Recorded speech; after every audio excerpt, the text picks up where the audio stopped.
Hey. Good evening, good afternoon, good morning to you, to all would-be listeners, viewers, now or later.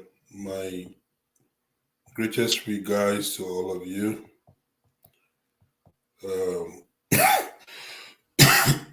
Now, you can tell already that I'm not well. But I don't know why I have the urge to do a show tonight. I think, I'm not sure really, but I'm so determined to.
Enjoy and gladness with our hearts unite.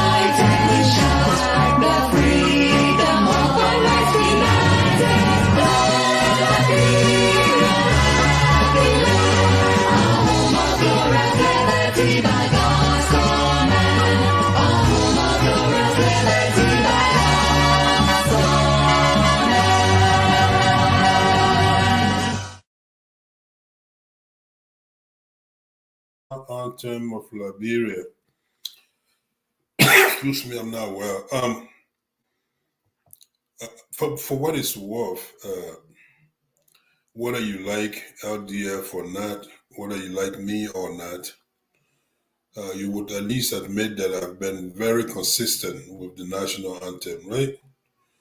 From back in the old day when we did the show via teleconference only, we still maintain that the national anthem must be the hallmark of the show to show our own patriotism to Mama Liberia and to also welcome our fellow compatriots, fellow Liberians and other people. So we always begin the show with the national anthem. Of course, we don't always end with it now as much as we did in the past. But first thing first, let's do some housekeeping here. There are hardly anybody on yet. I'm just seeing 2 or 3 people. That's fine. A lot of people will come. I just started literally a few seconds ago. But the question I like to ask, can you please give me a feedback? Are you hearing me okay? Am I audible? Can you give me a thumbs up or not? Are you hearing me? Do I need to make adjustment? Please let me know. Let me know if I need to adjust something, and then I'll be happy to do that. Uncle Kanafe Keita, Assalamu alaikum, my lovely uncle. Are you hearing me okay? Are you hearing me? Please, please give me acknowledgement. Please let me know. Guide me. Are you hearing me? Okay. So if people here not hearing me, can somebody give me thumbs up? No? Okay. All right. Thank you. Thank you so much. So if you are hearing me okay, then that's fine. I don't want to wear the microphone, the headphone. It's sitting right here, but I'd rather not wear it because for me it's an added burden. It's an added burden. So if I will not wear it if I don't have to wear it. So I'm glad that you are hearing me without the microphone. And so we shall have our conversation tonight without the microphone, inshallah. So let's begin. But first, let me also ask you, the few of you that are here, would you please be kind to share my show? Please share the show. Sometimes people wonder why you can't share your own show. I've been asked that question quite a few times. And the answer is no, I do share my own show. Every host tends to share his or her own show. But what happens is that my friends may not be your friends are not my friends, right? So when I share the show on social media, on Facebook to be specific, it only goes to my friends, those that are friends with me. When I share it, they get to see it. And you happen to be one of those. I'm glad you are my friends. But I want you to be kind to please do me a favor to share the show so that my friends' friends, so that your own friends will also be invited, or at least they'll be in the know that we are about to begin a conversation here and that they are more than welcome to be a part. They can join us at will. That's why we almost always ask people to share the show. Share the show, and so that others are aware. Don't keep the fun to yourself. Don't keep the relevance of the show to yourself. If it's a silly show, don't keep the silliness to yourself. Share it and share it and share it so we can have more people to participate, more people to listen. Of course, this day and age, when almost everyone is busy, my experience has been oftentimes our shows are watched most when it is done.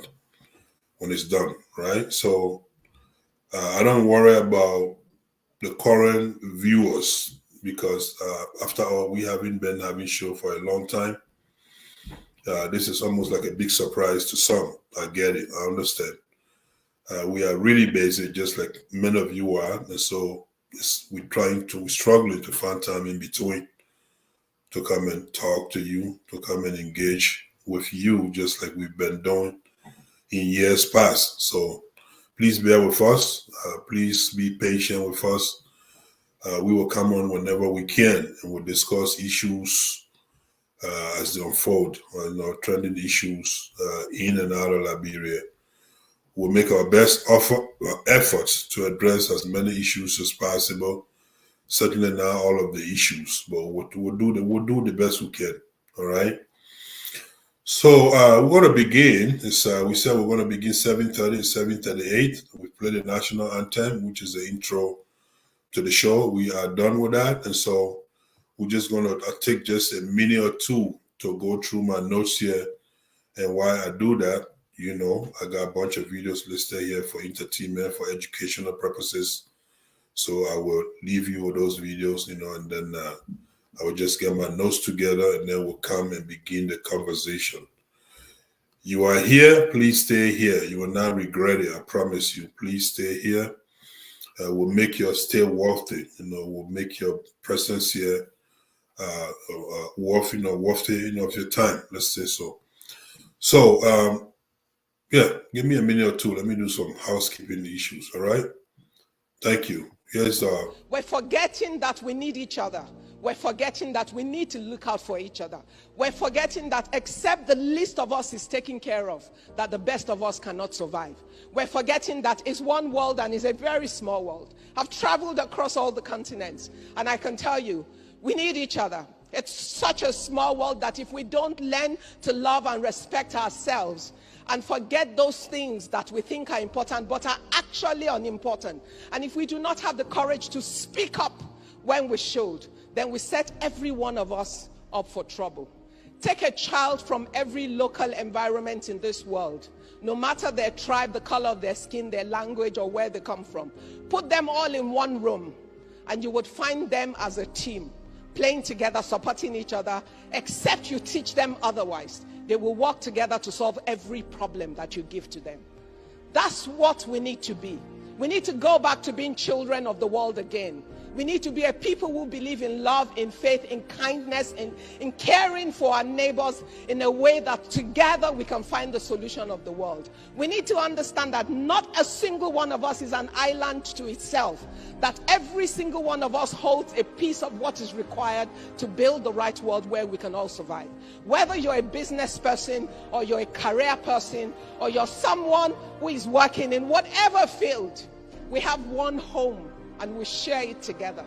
We either protect it, we fight for it. In fighting for the world together, we fight for ourselves. In building a better world, we build a better home for every single one of us.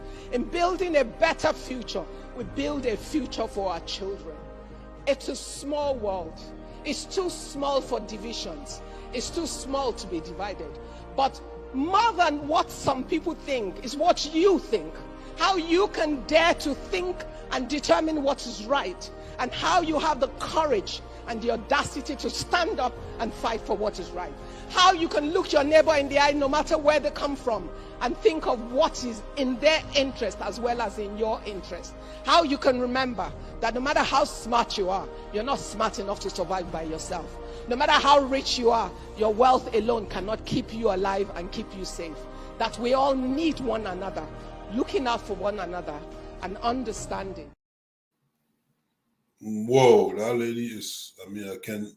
Okay. Just to clear, because I think it's on live, so we want to make it sure the golf can be MPs. Then I want to make sure the people of Atlanta to know that there are $2,215 was used as one of the costs. Okay, Minnesota. Okay, all chapters. All right, and then we have forgotten something. Our family communities, around. Lately, you are seeing the upsurge of family, family communities, coming up. All of these people, Grand Conian, the Don Fossey organization, I forgot. Don Fossey, everybody contributed to. On my right, the chairman, I didn't speak, listen, because most people think what I did here today is being. No. I was given a message. I think, Keita, you can confirm it, right? I was given a message by the chairman of the board. I'm older than him, but he's the leader of this community. When he asks me to do something, I do it. So I gave that message. And that message came from the entire community. So it's not personal, because in the community we could go say, friends, I don't hate this thing. No, it's not personal. If the community decides to say today, you know what, they 18,000, the others say, oh, you're leaving. You will never hear me talking about it again. So, but to end, we are grateful.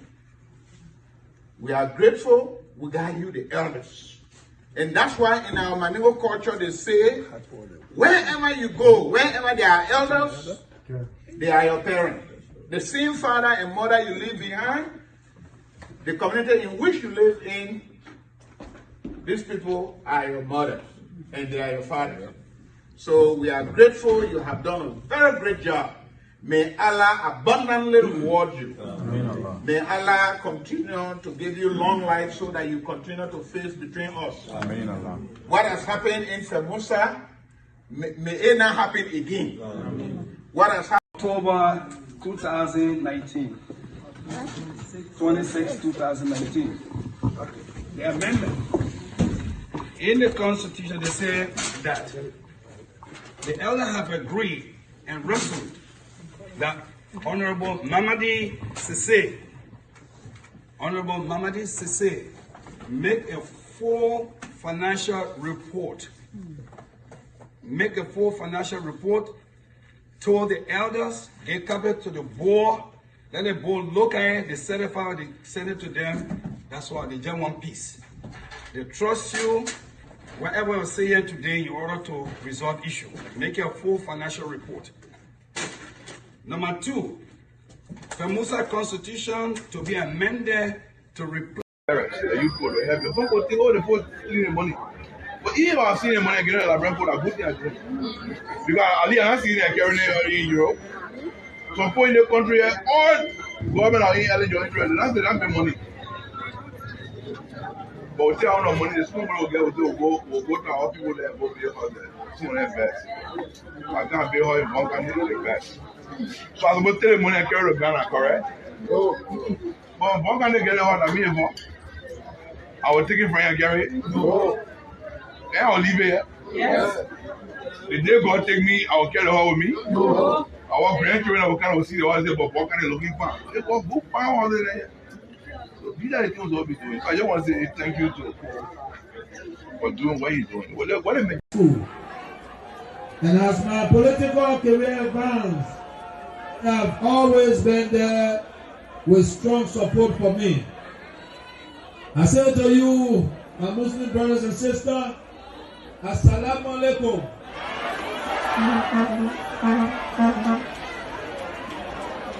I want to say that I've heard you. My ears are wide open, and I've heard that you said, rest assured that you will get an. All right, the president said assalamu alaikum. I want to join him in that regard to say assalamu alaikum to you now and will be listeners, viewers later. Good evening and welcome to the Liberian Diaspora Forum weekly talk show. Honestly, I'm actually ashamed to say weekly talk show now since we don't even have show Monday, let alone weekly. But it's just a nomenclature, right? That is just the name of the show. So more besides, inshallah, we've got trusting God. We will find time to bring it back to weekly talk show, inshallah. There are enough things to talk about. There are never shortage of issues to talk about. There are just shortage of time because we get busier and busier, as we grow older, as family size increases, so we tend to, we have a lot of things to do, lots and lots of new responsibilities. And so that's why we haven't been having time to come in, and engage with you.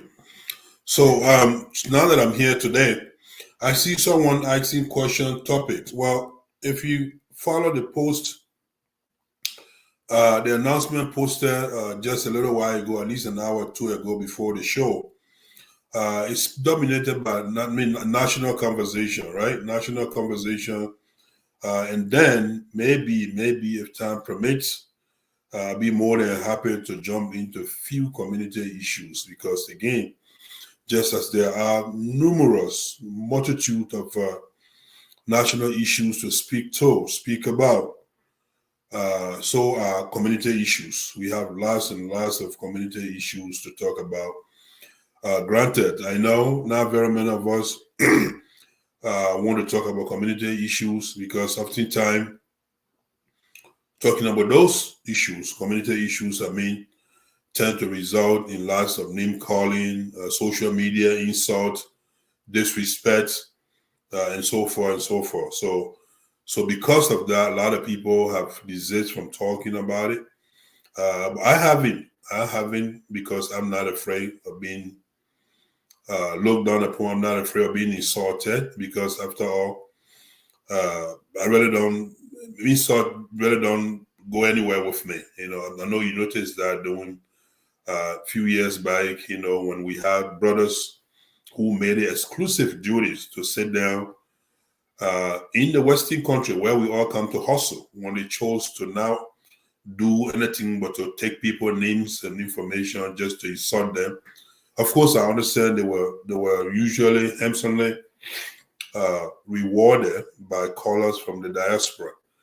People took money and paid other people across ocean, across Atlantic, only to insult other people. So they did that, and so even when they insulted us, it did not deter. We were not deterred from doing what we were doing. We didn't lose sight of the goal. We remain on track. We remain focused, and so that's just a prime example of the fact that we will not relent because we are not afraid of being insulted or being disrespected, for that matter. So, if time permits, outside of our national issues discussion, I'll be more than happy, to bring you through few community issues, of course, including the FEMUSA issues, including the New York election issue, including Philadelphia, Minnesota, if you want. I just don't know, if there's anything in Minnesota to be talked about, other than the fact that Minnesota has a brand new organization, Mandingo Association of Minnesota Mandingo Association, right? Mandingo Association of Minnesota, excuse me, after having been a founding member of the previous disbanded Mandingo Association of Minnesota. So understandably, I made a mistake to call that, but I meant to say Mandingo Association of Minnesota, for sure. But let's begin with the national issues for which I've really come on this platform today. So my announcement reads, it says Judgment Day on LDF. Nope, not the ultimate judgment of your soul after death. That is up to your creator, not us. We are rather interested in the never-ending judgments of several trending critical national issues of Liberia. That's the announcement posted.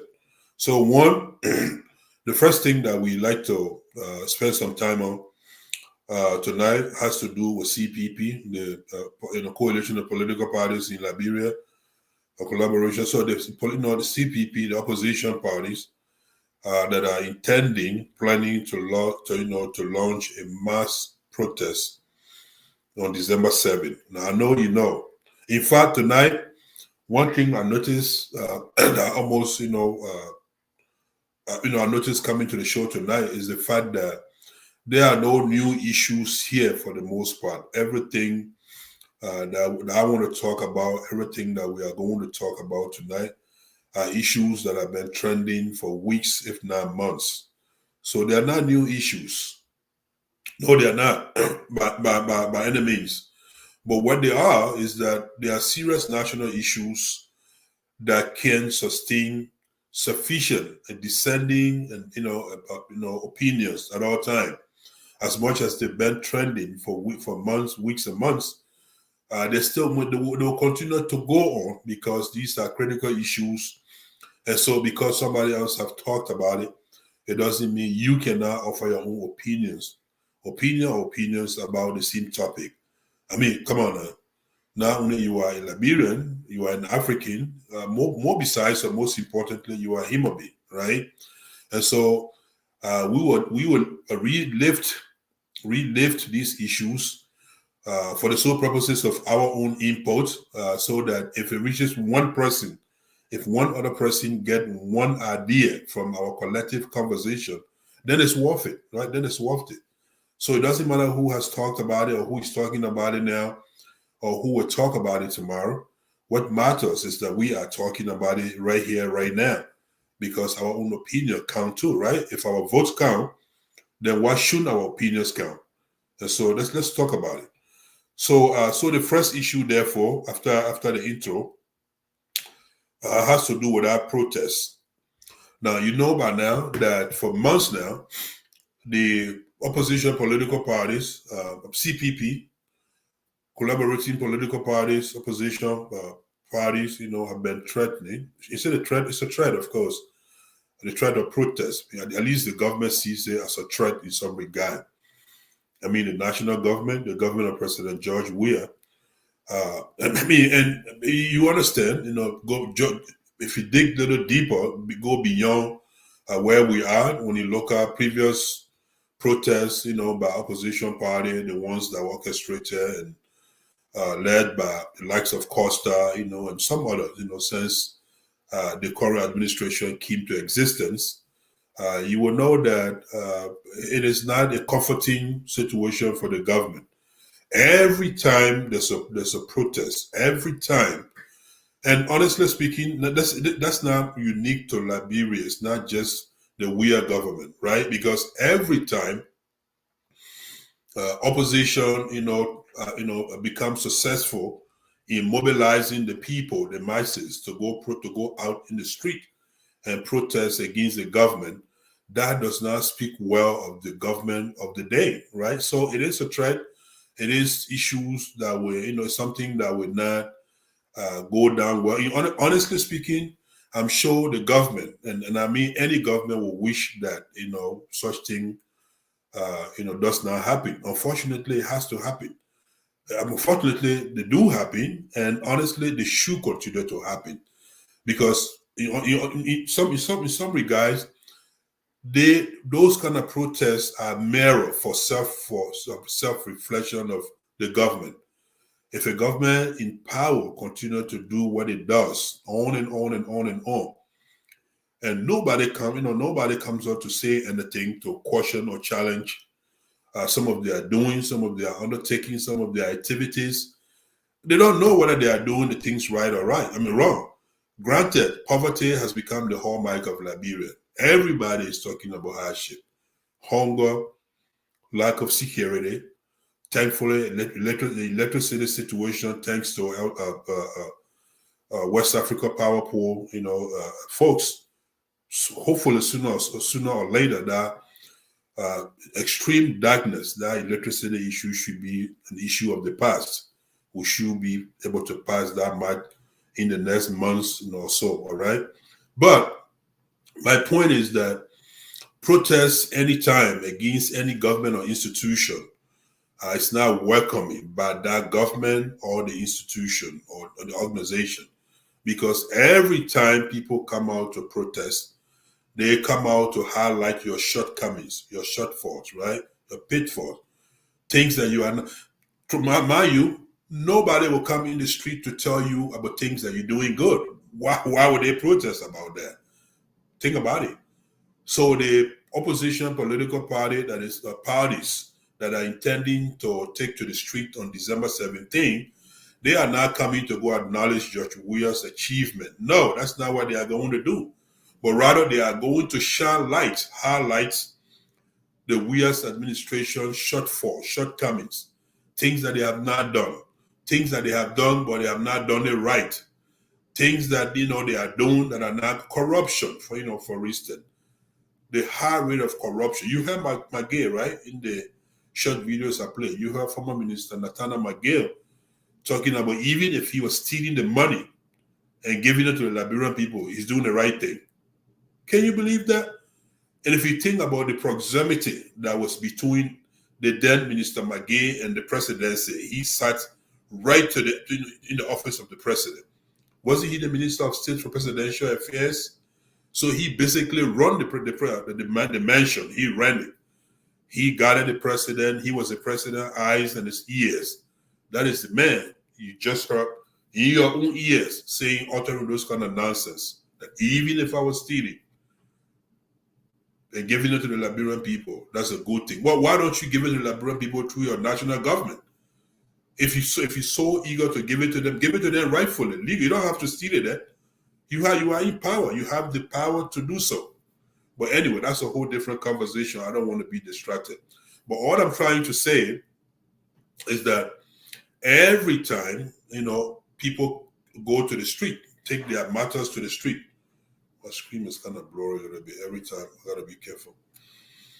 Every time, citizens take to the street, it's not for a good thing. It's always for negative, right? And so it will be very, insincere, for any serious member of the Weah government to say that they are not threatened by the planned protest for December 17th.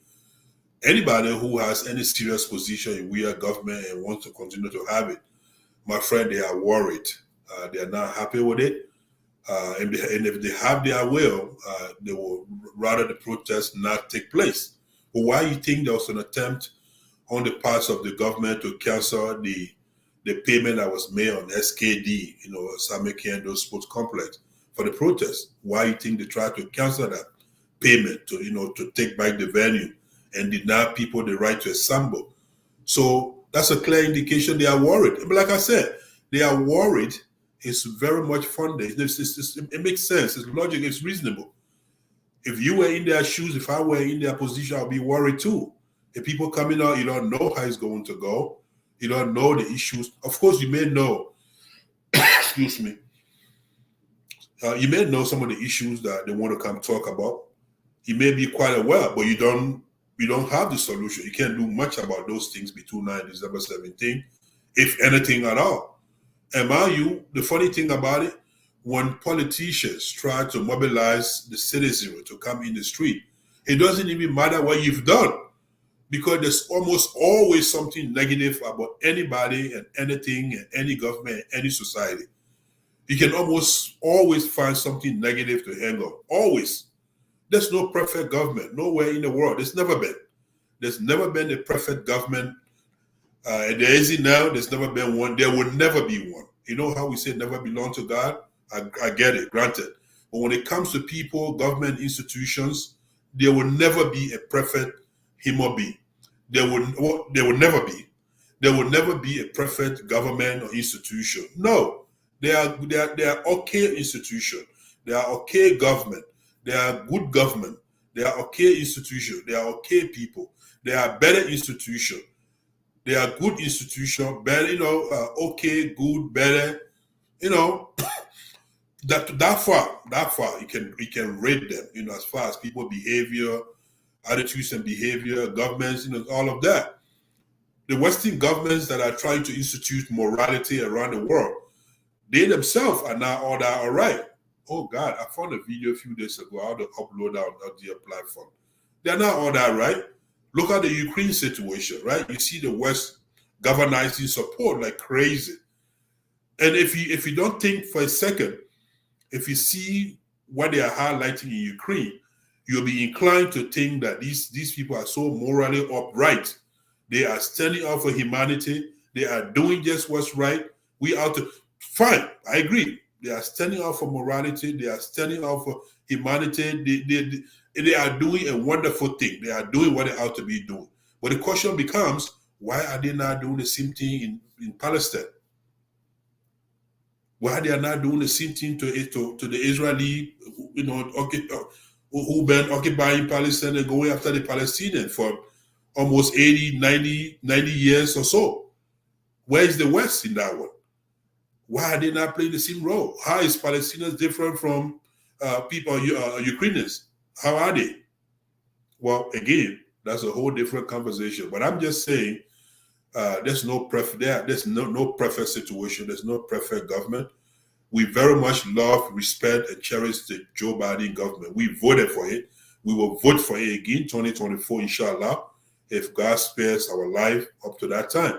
Notwithstanding, it's not a perfect government. It has lots of shortcomings. They just passed the gay right? Homosexual. So is that something you wanted? Maybe some of you don't.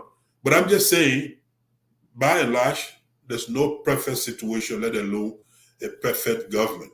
That's not one. Which is why every time the opposition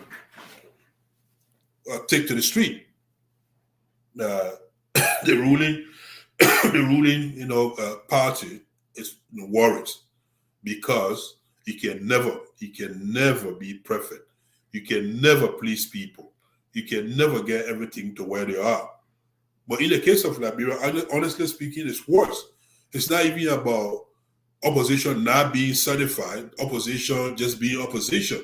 The fact remains there are not just much to show for the last 5 years. That's my personal opinion. You don't have to agree to that. But there's not a whole lot to show for achievement during the last 5 years. All right. So opposition, in the case of Liberia, has more than reason to go to mobilize the people and go to the street, and cry. Then of course the question, though, the other question becomes, where has the opposition been all this time? I know they filed a few protests, the major one of which was spearheaded by Costa and some others a few years back. But even more important is, if elections are next year, if presidential election is just a few months away, it's in October, right? Hopefully, inshallah, Liberia next general presidential election. If that is the case, so why is the opposition trying to launch another mass protest now, with just months to the election? What do they hope to achieve now? What do they hope to achieve with a the renewed call for mass protest at this time? To highlight the issues that have been highlighted, to highlight the issues that we already know. I said these things have been talked about, but we come here to offer different perspectives, right? So let me look at it this way.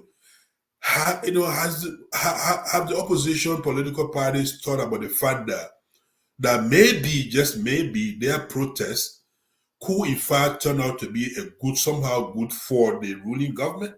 Have they thought about that? There are ways you can look at it in that regard. You may be wondering how in the world, how the hell can the opposition political party plan protests if the protest goes as planned, be good for the ruling party? Well, here's how, at least in my opinion. Let's say there are things that the government is not doing right. And there are many things that the government is not doing right. Oh my goodness. I can sit here and just go on and on and on, naming things, situation, issues that the Liberian government is not doing right. There are, no doubt about that. I'm sure President Weah himself is aware of that. But let's say that is the case. Now, somehow we've sat down, we've been complacent. I mean, us as Liberians, we've all sat down and let things go on for all these years without much complaints. Few months to the election, you go mobilize people. Let's best case scenario, let's hope the opposition political party, is successful in mobilizing lots and lots of people. The 17th of next week, the 17th of is it this week? Next week. Today is 11. This week, right? Next week. Let's say they are successful in mobilizing lots and lots of people to go into the streets, to go to SKD, to criticize the government on some major serious issues: national security, corruption, education, health, and all of the above. Let's say they go and highlight those issues. They speak to them with seriousness, right? With the seriousness they deserve. They go on and on and on. Then, what happened? Protest is over. At the end of the day, nothing lasts, especially in Liberia. Protest is a protest, right? Unless, God forbid, it degenerates into something curse or so, which we don't pray for. But let's say protest is over. At the end of the day, everybody goes home. And now, the government decide to say, let's say President Weah calls his cabinet, his advisors, and people to say, you know what? As much as we did not like the protests that just took place, but I think the issues that are highlighted, we ought to address those issues. These are serious issues, and we must address them sufficiently as much as we can between now and October next year. Because I think, in fact, if we can address these issues, we are more likely to get greater support from the Liberian people. They're not. So therefore, the opposition political party would have done the ruling party a favor. Are you following? Am I making sense? They would have. This is all hypothetical, right? I'm not saying, of course, if you know the Weah government from its inception to now, there are not people who take cues from opposition. There are not people who learn from mistakes. There are not people who go back and re-examine that they are doing, and do it differently. So all of this is all of what I'm saying. It's all hypothetical. I don't think it's going to happen that way. But I'm just saying, supposition. I'm just saying that, have we thought about that? Have the opposition political parties thought about that? That maybe this 11 hours last minute protest, because I call it last minute protest, January is running to the end. December is almost to the end. And then boom, we're in 2023, right? And 2023 is the long awaited year for this most talk about general and presidential elections in Liberia. So if you use that time to go to the street, to mobilize people to go with you to the street, to go alert the government of their shortcoming, to go inform the government that these are the things you need to fix. These are the issues that are concerning to our people. These are the things you must do. And they say, thank you, fine, we get it. We'll fix them, we'll do them. And they go to work and just do exactly. They work on corruption. Let's say we are going and get rid of Sametua, which will never happen, right? But I'm just saying again, right? Because to really get corruption under control in Liberia, it's good that Magay is gone. He was a big fish, big architect, but the biggest one is Sametua, right? The finance minister, the biggest one. So if you want to, if you really want to get corruption under control, if Weah, that is, I'm saying, he's got to reform his government. He got to look up, some key individuals, people who are king cons for corruption. All right. So you ought to let's say, let's follow the trend. So let's say then Weah goes by what the opposition political party came out. One of their major concerns was corruption. So we are going to do something about corruption. We are going to, look down finance ministry and do major reform, bring some credible people, put some system in place. We are going to look at the Freeport of Monrovia, the commerce, every sector of the government, and they looked at that and work on that. Boom. And they take one thing about financial management. I'm not a financial expert, but if you put good a system in place, it doesn't take long for the dividends to pay, to come through. So let's say they're able to do that, and in no time the citizens start to see things changing for the better. So if that is the case, so you think would that play to the president and the ruling party's advantage, or the opposition who went to the street and allied them? I would think that would be to the benefit of the ruling party, right? So because if they fix the problem that the opposition is talking about, because mind you, President Weah is still by far the most loved Liberian alive, maybe even dead and alive. He's the most popular Liberian. There's never been a single Liberian, past or present, who is as popular as President George Manuel Weah. That is the truth. I hate to say it, but it is the truth. It's the truth, both globally and locally. So I'm saying this to say the man is still very much loved by the people. People still love President Weah like crazy. So all he needs to do is to work, work on some of those things that he doesn't even know he needs to work on. Thankfully, the opposition political party wants to go let him know. Say he does not know.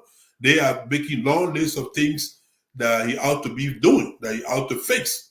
So if he's got listening ears and he got eyes to see and he got mind, he got brain to think, then he could embrace CPP, list of protests or a protest point, and summon his government to work on those points before October of 2023 next year, and that could translate into more vote for him.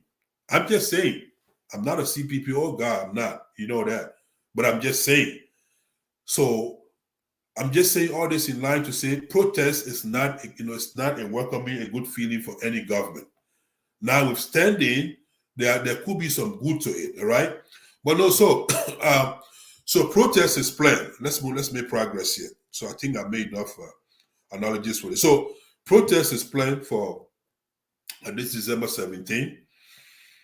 And the government initially, especially when you follow the conversation between some CPP protest leaders and some senior Liberian government officials, including Mayor Jefferson Koji, right?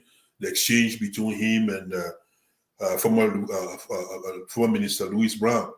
You follow those, you know that the government was it's not, and it should not be excited about it. But it is what it is. The people have the right to assemble. The people have the right to assemble peacefully. Let's add that part to it. Let's put that other layer to it. And so the government cannot stop the people from assembling peacefully. Even if it wanted to, they could try. And if they try successfully, if the government succeed in, in countering the protest, in infringing on the rights of the people to not have protests. If the government does that successfully, then Liberia is done. Then we are finished as a people, because that should never happen.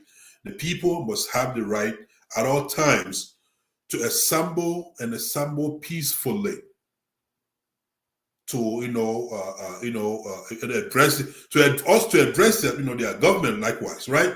So the government should not, will not, and cannot, stop the protest, right? The protest, I believe at this point, from what we are hearing, the protest will go on as planned, to the bewilderment of the government, to the dislike of the government. The protest will go on.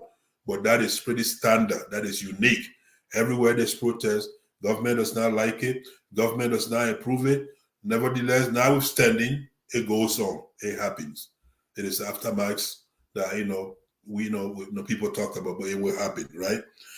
So, but I included this whole protest thing for a different reason, right? The reason I actually mentioned and started my conversation tonight with this planned protest in Liberia, December 17th. The reason is twofold, two main reasons, right? The first reason is that, look, Louis Brown, a former minister from the Charles Taylor government, a former senior member of the NPFL, and by extension, a former senior member of NPP, now also a member of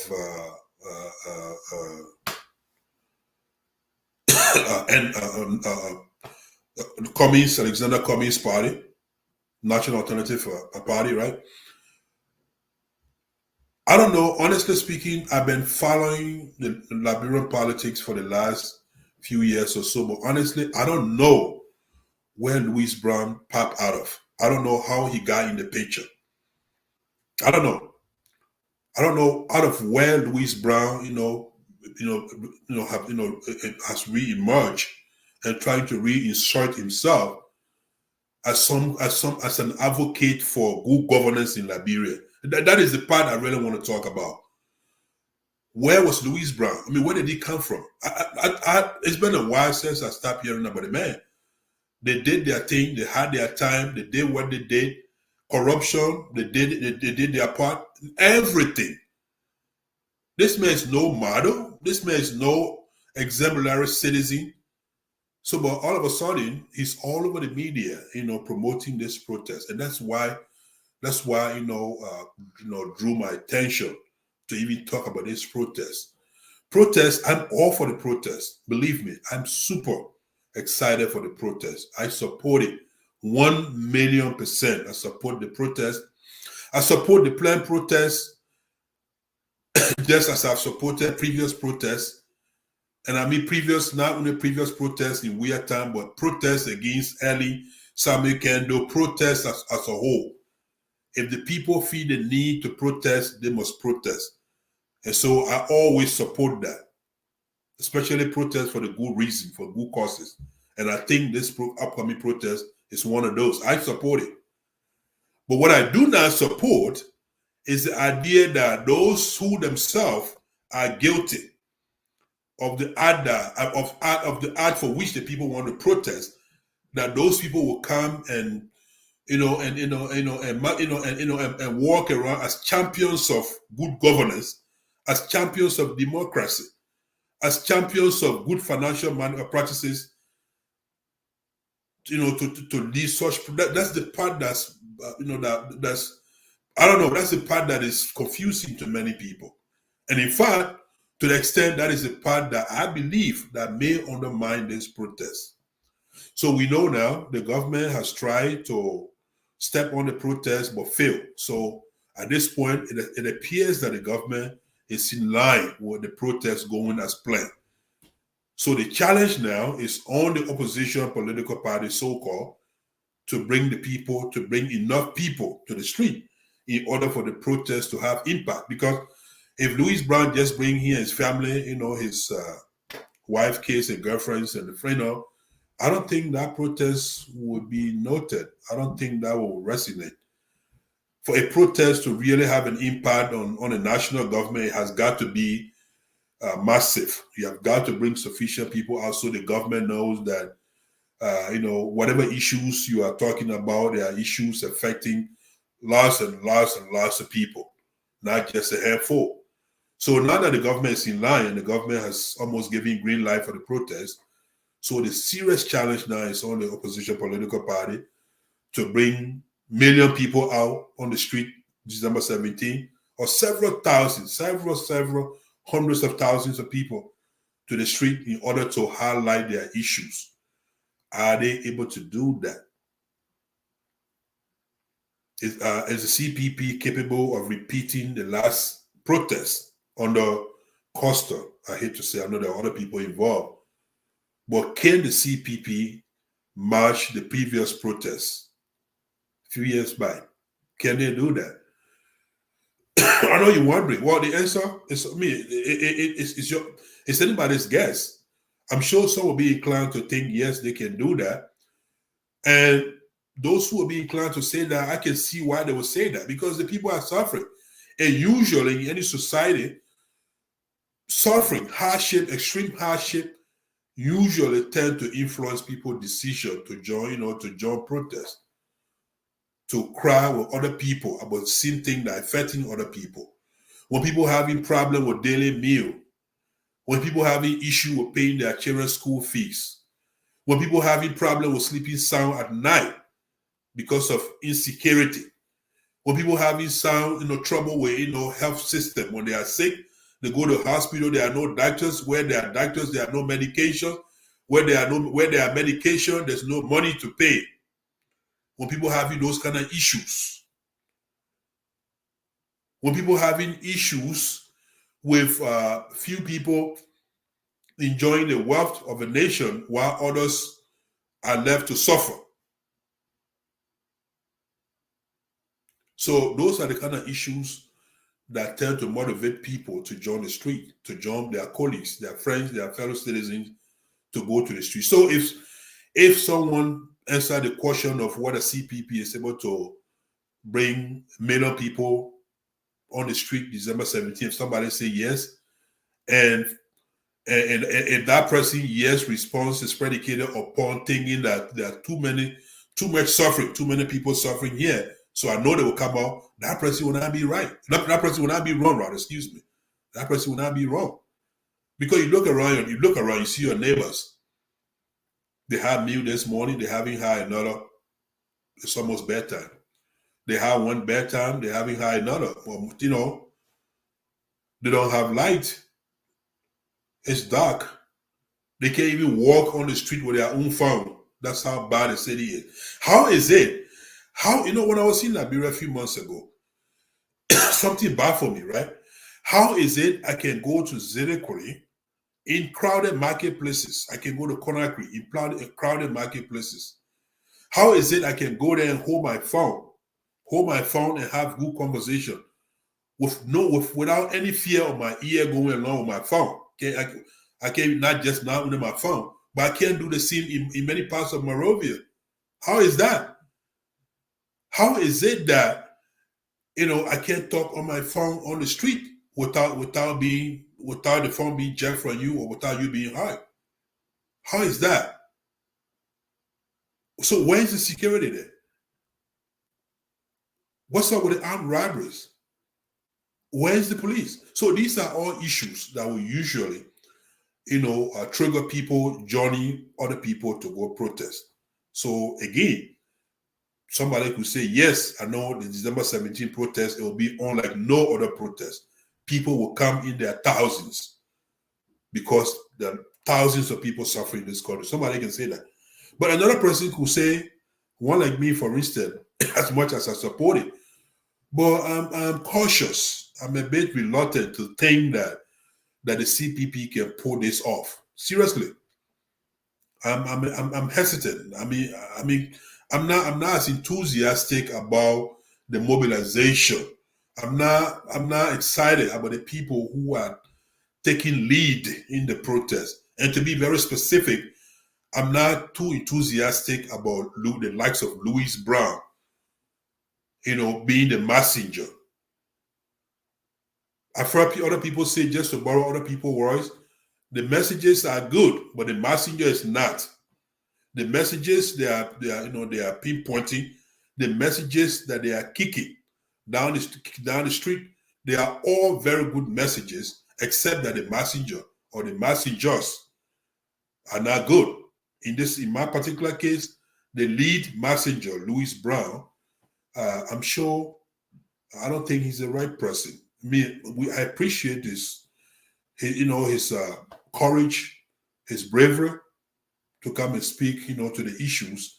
But Louis Brown, of all people, should have known that he's not the best person to go after the Weah government for the things that they are speaking about.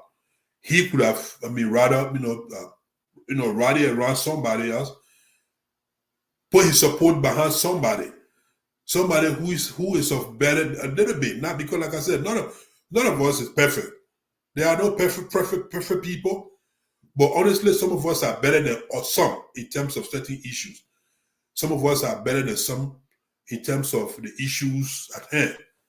So there are plenty of people in CPP who are better than Louis Brown when it comes to reputation on national governance. Louis Brown, I know did they put him there because he's perhaps very eloquent, very educated, very experienced? I get all of that, but those are not the issues that will bring people out. The issues that are likely to drive the masses to the street will be issues of corruption. And Louis Brown, how can Louis Brown educate and school anybody about corruption? Issues of good governance. Seriously, Louis Brown, is he a messenger to school you on good governance? Was he part of one? Or what is his record on good governance? What's Louis Brown's record? You see, that is the problem I think the CPP is going to have comes December 17. That is the problem. And that is a challenge for the CPP. CPP must be able to challenge one of their own to say, look, we appreciate your help. You are a very good and outspoken member of this coalition. But look, we want you to stand behind. We want somebody else to stand in front. Someone with a little more credibility than you. Someone who is not as tinted as you can lead the can deliver the message for all to follow. That is one factor, at least one reason, in my opinion, as to why CPP may not achieve their desired goal comes December 17. The other reason, of course, that There's an ongoing, ongoing issues within the CPP itself. For years now, CPP has not been able to, squads has not been able to, resolve their differences. Even as we approach the 2023 election, CPP still has unresolved issues between ANC, UP, LP, you name it. They still have issues. And with those issues, some people are not inclined, some people may not be inclined to go to the protest. So that could also humble, the challenge CPP December 17th planned protest. It could. I'm not saying it will, but it could. And I hope that the leadership, and I mean the hierarchy of CPP, is kind of looking into those kind of issues. So that is why when I heard Louis Brown, a few days ago, a few weeks ago, as you were, in the press conference he had when he talked about sounding up pretty much like the former president of U.S. George Bush, when he said that comes December 17th, there are only two choices. Louis Brown said, you either come out to protest with us, or you are against us. You either with us or you're against us. Wasn't that the famous line George Bush used during the Iraqi war? You are either with us or you're against us. I refuse to believe that, Louis Brown. I don't believe that. Let me rephrase that. I do believe that there will be some people who would not go to the protest, but they are not against the protest. No. My family, for instance, my family is included, right? My family, my good friends, my family, people that I feed, people I talk to, my family, people I have some level of influence over in terms of communication. I have not, they've asked me questions, my views on the protest, and I've told them, well, let's see what happened. I'm reluctant to say go because with Louis Brown leading the chat, I'm not comfortable with that. Louis Brown is no, what they call, it's no good example. So, and that's why, with those kind of things, it will be a difficult thing. But we'll see. TWT in Liberia, they say, right? TWT, time will tell. So, in fact, to the extent that the time that will tell is just within days away. Now months, certainly, now weeks, certainly not months. We're talking next week. The 17th will come and it will go. Julius Caesar, the die is cast, right? So the Arch of March, has come, but it hasn't gone. So we'll see. We look forward to December 17th. And if Louis Brown and his co-hosts, his colleagues are able to put this off the way they want it, the way it ought to be, well, then fine. It would have that would probably be good for him at a personal level. Maybe that means Liberia people either don't care about his own lack of good governance historically, or that they are forgiving him. Mind you, Liberian people are kind-hearted people. Very kind-hearted. They're quick to forget, and they are even quicker to forgive. These are people you will kill their mind, you kill their part. In just a few years, they come in the street for you and dance for you. Say, you kill my mind, you kill my power, I'll vote for you. You kill my mind, you kill my power, I'll vote for you. That's my people, Liberian people. That's the people. So it's possible that all of what I'm saying here, as far as Louis Brown not being the right messenger, it's perfectly possible that I'm talking trash, nonsense. Because it's possible the vast majority of Liberian people have already moved on, just like they did. Or just like they've done with the likes of Prince Johnson, anyway. Yeah.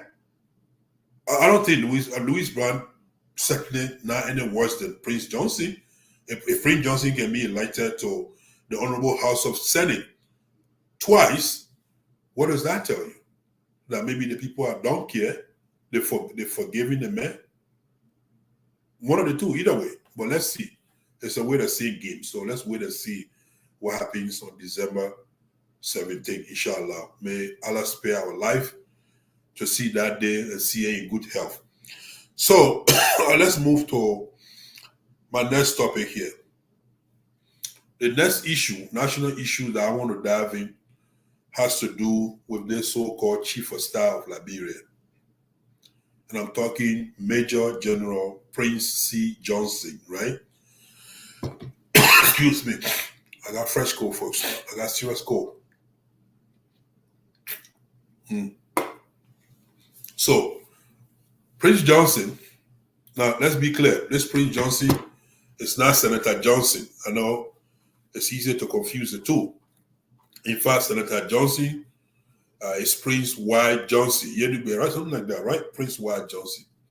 But this young man, very young, handsome man, named Prince C. Johnson. He's the Chief of Staff. For me, he was the Chief of Staff until recently. I know you're confused about that. He hasn't been dismissed, no. At least not yet. But in my opinion, I had this man in high regard because, firstly, I love to see young people excel. When I see young people climbing the ladder of leadership, it brings joy to my heart.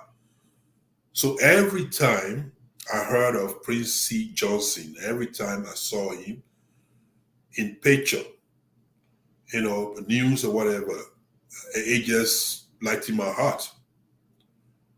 For me, this man was the best Chief of Staff, personally, in my mind, in my opinion, at least until his, the recent development, the recent issues that you've been hearing about, that we are about to relitigate, to repeat, right? So now, and if you don't, I hope you do, but Prince Johnson, the current Chief of Staff of Liberia, has done two silly things. The two may be connected. The two may be connected, but we can still separate them.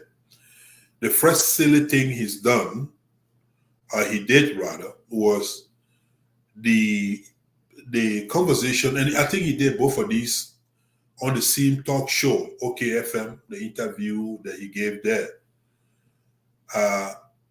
In part, the first part of his conversation, when he tried to warn, issue threat, indirect threat to would-be protesters on December 17th. Now, mind you, somebody else listened to this show, somebody who heard the general, could say, no, the man did not call the protesters name. The man didn't say that. Somebody could say that. And they'll be right, because he did not specifically name CPP or protesters for that matter. But does he need to? Why did God give us brains? We all have brains, right? We have brains to analyze, to deduce, to infer, to comprehend, and interpret messages, both oral and written, right? When you talk to somebody, most people, in fact, or some people, before you even conclude, they already know what you're saying. Is that true? Is that not true, rather? So, Major General Prince C. Johnson did not need to specifically name the CPP when he threatened that how the National Army could or would join the Liberian National Police to crack down on anybody taking issues in their hand, matters, in their hand. Anybody basically protesting. Why are we beating around the bush? Anybody, who does not go to the court and address their issues, anybody who take matters into their own hands, the National Army, AFL, will join the National Police, could join the National Police, and deal with the situation.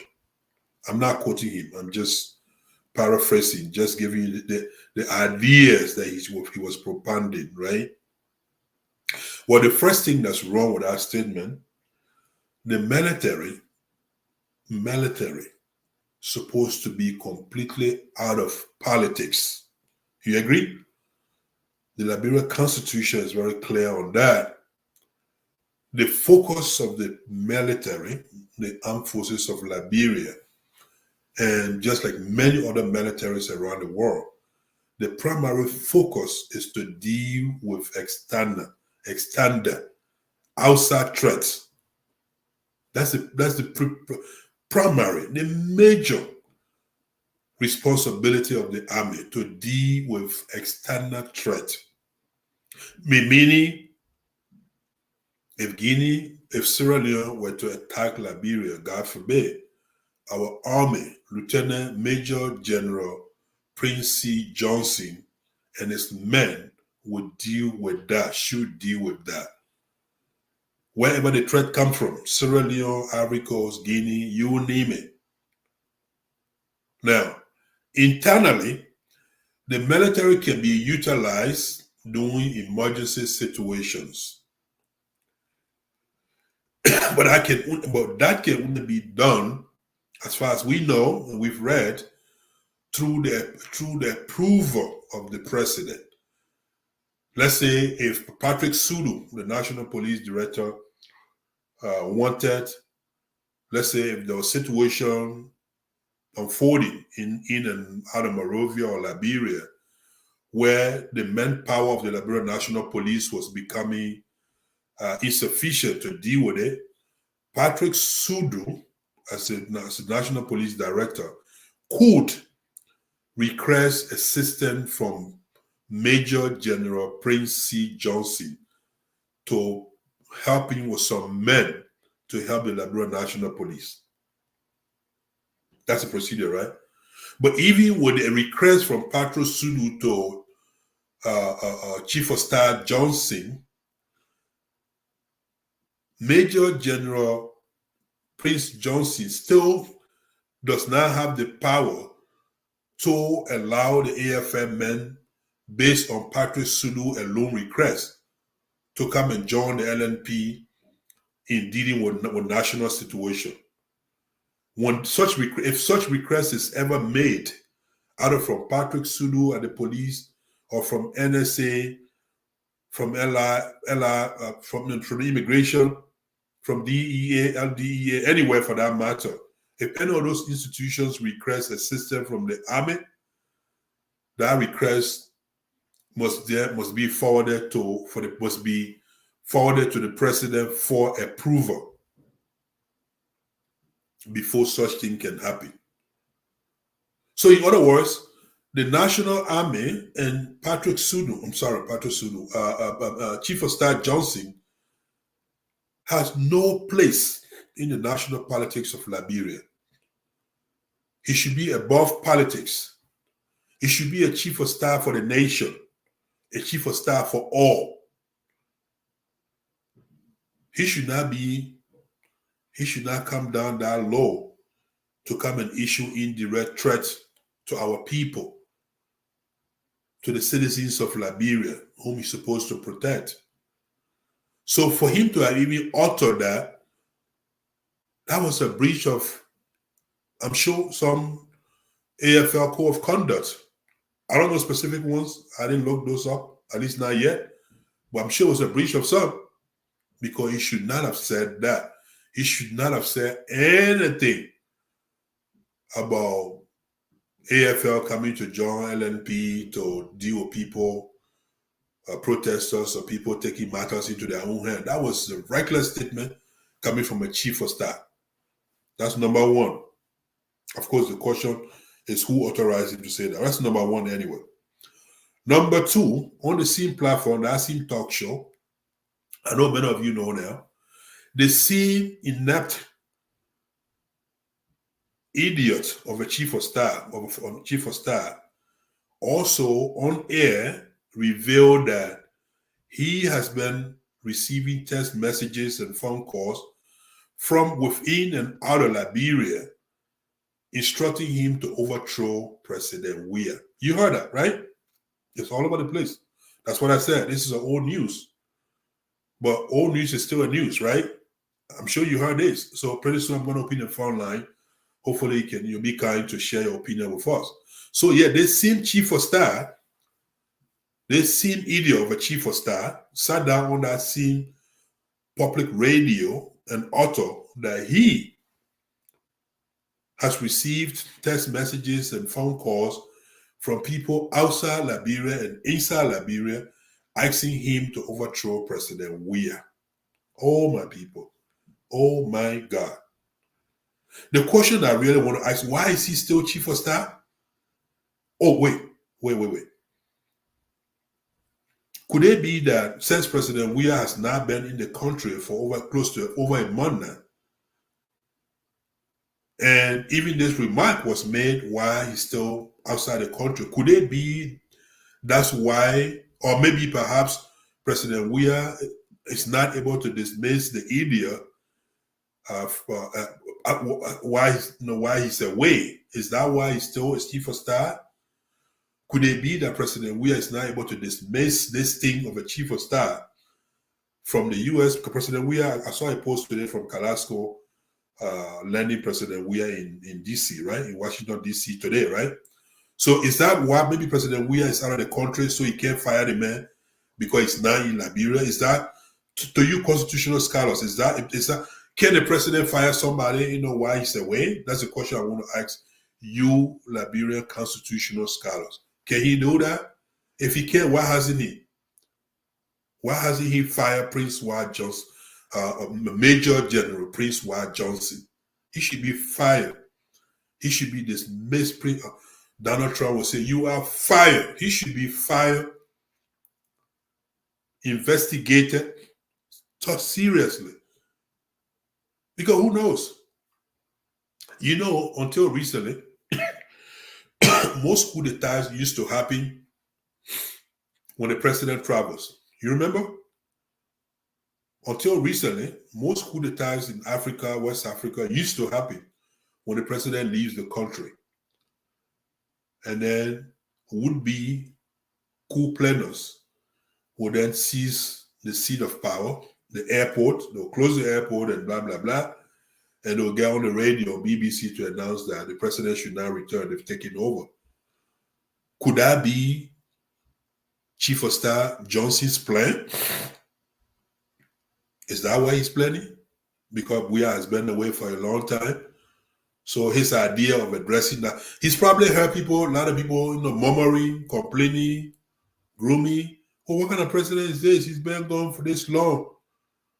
He's not even in the country, and he's not even doing any national business. He's over watching the World Cup in Qatar.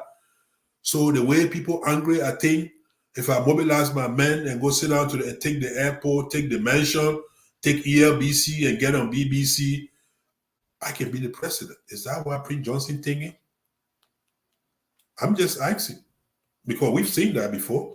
We've seen where presidents have been overthrown while they were away on foreign trip. And here our president is on foreign trip. And this idiot is coming on radio to say those kind of silly things. So it gets interesting. So Prince Johnson said that he is getting phone calls and text messages that he should overthrow President Weah. Okay. So if you are getting phone calls and text messages that you should overthrow President, what did you do with the phone calls and the text messages? What did you do with it? More besides, the question I asked in my post is, when did he get those phone calls? When did he know what he knows? Did he just look at it? Is it that he doesn't read text messages often? He just got them when in studio, that when he flipped the phone over and looked at the text messages and saw it, and so, oh, wait a minute, there are text messages here calling on me to overthrow President Weah while he's away. I'm adding their weight to it, though. So the question is, I follow a little bit of interview on a sister network on what's this online TV called Focus on Liberia. They did a street interview somewhere around Kerry Street. I saw the video a few days ago. I really, really like what some of the Liberians said during those interviews. But of course, the majority of the people who were interviewed seem to agree with my opinion that that idiot of a chief of staff ought to be fired immediately, prosecuted, tried, investigated, prosecuted. You know, and they found guilty, court-martial the man. Wait a minute. Even, let's give him the benefit of the doubt, right? So assuming that this man received text messages and phone calls, assuming that he's saying the truth, that he got those messages and phone calls that he should overthrow the president.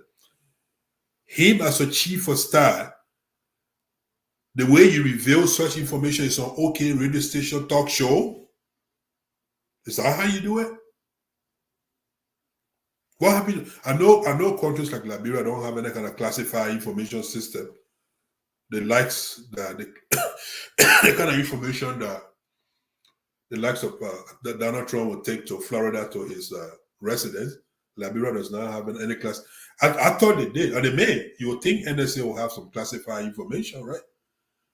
And if NSA has classified information, if they do, don't you think the kind of information that nonsense, that foolish so-called chief of staff revealed on OKFM, don't you think such information could also be considered classified as the government deal with it? As the government try to go through the threats, the phone calls, the callers, and all that, and bring some sense to it?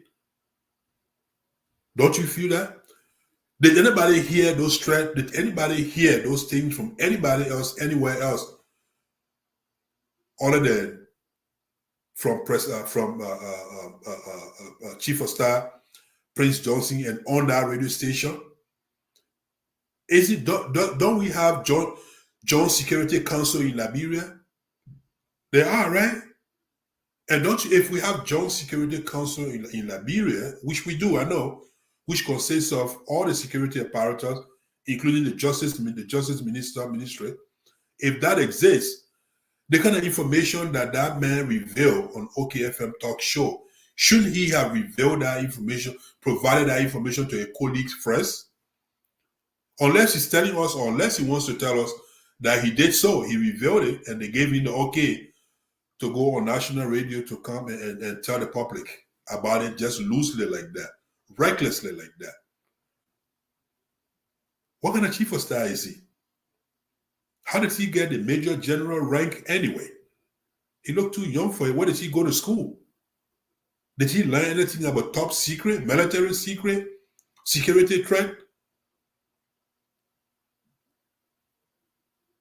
So even if the information, even if it is true that he got the information, which by the way, I don't believe he got any, I don't believe that. But you know the good thing I really like about this conversation, because the part I like about it most is the fact that the man said he got text messages and phone calls. If he did, in this day and age, technology age, well, you'll seize the man phone as part of the investigation. Let's see who tested. I know I didn't test it. I know my uncle Quantificator didn't test it. I know my brother Abdul Bilati. No, we did not test the chief of staff to overthrow President Weah. No, we are not part of that. We are content, as much as we don't like the government of the day for what they are doing, especially for what they are doing to our people in Nimba County, in our land issue, and many other issues for that matter. The way the government is discriminating against our people, our interests, we are not fans of the government. Notwithstanding, we did not call the chief of staff. We are not part of that. We are democratic people. We believe in the rule of law. We believe in the ballot boxes. And that's why we've waited patiently and we'll continue to wait until October of 2023. But now the chief of staff telling us that there are Liberians who are so impatient with President Weah and his government that they cannot even wait. Even though they waited all this year, but they can no longer wait. So they tested the chief of staff to say he must go overthrow the president. And the chief of staff is telling us that on national radio. Well, if for what it's worth, if there's any iota of truth to that matter, there are several things wrong with it. Apart from the president, apart from the chief of staff, releasing the information that kind of way on the radio station. But what about the people who even call testing, if there are any such thing? I don't believe it. But assuming that it is true that people tested him or call him, can you gauge, can you rate how stupid, how dumb those people must be?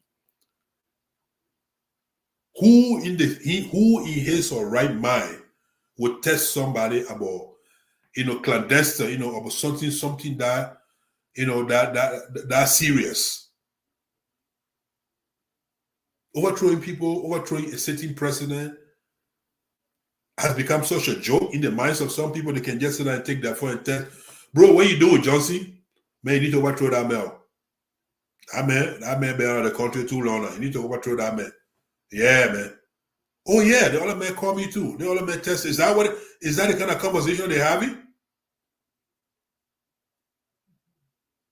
There know people must really be stupid.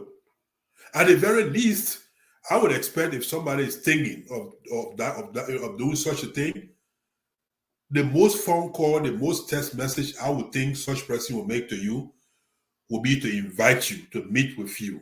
Bro, we need to meet. We need to talk. And even when you're meet to talk, most smart people I know will make sure that nobody got any phone in their hands so that you don't recall your friends. And then you discuss such information. Because you claim they tested, how did they know that you would have agreed? Because if I'm going to test you to commit such a crime, such a heinous, anti-democratic issue, how do I know you agree? And if I'm not sure whether you agree, why would I want to put myself on record? Because the consequences on me could be grave, serious, right?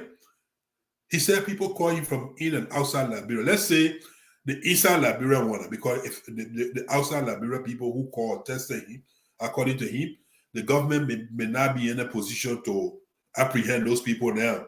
But if you were in Liberia and you tested Prince Johnson, General Prince Johnson, Chief of Staff Prince Johnson, you tell you whatever you call himself. If you were in Liberia, you tested him or call him to say, bro, gotta overthrow that man. And now the man just revealed your secret on the radio station. So you know they come and grab you, right? And you should have known that, by the way. Because unless you knew 1000% that Johnson would have agreed with you, would have agreed with your suggestion to overthrow, you should never have tested, call testing about such thing. Because again, what if he decide, what if for the sake of his for the sake of his job, for the love of his chief of staff job, what if he declines? And now, but he got you on record now. It's like when you go ask somebody for loan, you go ask somebody for money, right? Whatever it is, you go reveal your whole family secret, all because you want to borrow money. And when the person says no, well, you can't do nothing. But guess what? The person know your whole family story now, though. They know your whole family story now. They know what you and your family going through now, at least based on what you told them. So until you are, that's not even a good analogy, a good comparison. The issue of overthrowing presidents is a lot more serious than that. But my point is, unless you are absolutely certain, absolutely sure that this chief of staff of a thing will not resist, unless it is a follow-up conversation. You know what I mean by follow-up conversation, right? They talk about it before, one-on-one, personally, and then you make we send follow-up text. Bro, so what you saying now? That man, you got good security there. And the man going for what's so we gotta watch all that man. Unless something like that, but even at that, I Kafumba Kroma, and I know many of you listeners or viewers, would-be viewers would agree with me, would not be dumb to do that. When people try to commit crimes, they try to leave no traces. They try to cover their footsteps. They try to cover anything that will lead the crime up to them. When you're talking about overthrowing president, you don't want to leave any text messages. You don't want to leave any stupid voicemail. I don't know. This is just mind-boggling. There's never been. Well, I know they say Sammy Kendo orchestrating of, post a similar thing together where another person, somebody came and said that, but my point is, I have never heard anything like this in modern times, where a chief of staff of a nation comes on national radio, now only insert himself in the body politics of the nation, trying to issue indirect threats to the citizens of that country about their desire to protest against their government. But he goes beyond to reveal that, in fact, he has received text messages and phone calls to say he should overthrow the government. Well, then it's you who should not protest. It's you who should lock up in the barracks saying you got those messages and texts. We don't know where you stand on the issue. We don't know whether you're going to honor the people's request. There are calls and text messages to overthrow President Weah upon his return. Saying we don't know, maybe we'll have to restrict you, confine you to your residence, to your barrack, until the issue is resolved. But believe me, folks, if President Weah has never fired anybody in his government, he needs to fire this idiot of a chief of staff. This man is a security threat. This is no chief of staff. This man knows nothing about security. He does not. President Weah out to fire that man, and I'm sure he will fire him. He probably hasn't been fired because President Weah has now returned to the country ever since this nonsense was told. So now he put the whole country on security alight. Anybody who does something, blah blah, who really try to take some hard stand against the government now, would the security apparatus be wrong to say, oh, maybe these are the people who wanted the chief of staff to overthrow the government? Would they be wrong for thinking so? Especially in the absence of him revealing the names of those people. And that is why this man must be investigated thoroughly and quickly, so he can name the people he received call and text messages from. So at least we are all in the know. So the government does not use this as a pretext to go harass, murder, imprison, to go abuse some innocent Liberian somewhere in and out of the country.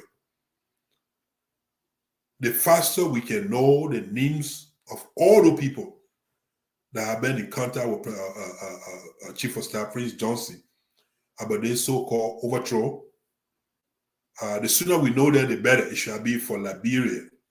The sooner we know that, the better it shall be for the foolish general himself. The sooner we know, the better it shall be for the Weah government. They need to hurry up and bring this man in. Let him reveal the names. Let him show the tests he received. Tests will show numbers. Numbers will lead to people, right? If they call you, even if your talk and the conversation wasn't recorded, but let's see, they call you from numbers. With numbers, rather. Though the dates and call length of call time will be there. Technology has made investigation much easier. So this guy, he blundered. He dropped the ball. Seriously. I hope he has now had a good night's sleep. Say he left the studio. Say he left OKFM studio that day. I hope he has had time to think about what he said, to think about the magnitude of the serious security threat that he has, hung over Liberia. That's it. That's where, I don't know, but the general, he blundered. That was a reckless remark for a chief of staff to have made. And that was a bad thing for chief of staff, to have attempted rather to insert himself into a political issue. Then he leave that. As far as people taking to the street, taking matters into their own hands and blah, blah, blah, let the national security deal with that. And I know you as a chief of staff, could it be that because he's part of the National Security Council, so he thinks he's also, he's also, at liberty to threaten people about mobilizing AFL to join the National Police to go after would-be protesters? Is that what he's thinking? Then he leave it up to Patrick Sudo. Let him focus on our external borders of Liberia, external threats.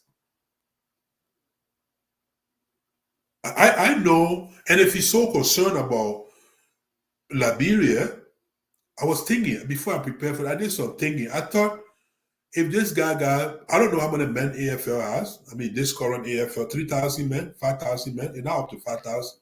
If it is, not more than that. But here, let's say if this guy is so eager, saying their primary focus should be external threat. And thankfully, we don't have any such thing looming over our head. That's a good thing. But if this guy, if for some reason he has suspected that his men are bold and they are looking for some action, well, he can definitely talk to some good lawmakers, talk to Patro Sulu, talk to the Security Council he's a part of, so that they can mobilize some men to join the security forces to deal with the crime issue in Liberia, in Monrovia. We don't have security in Monrovia.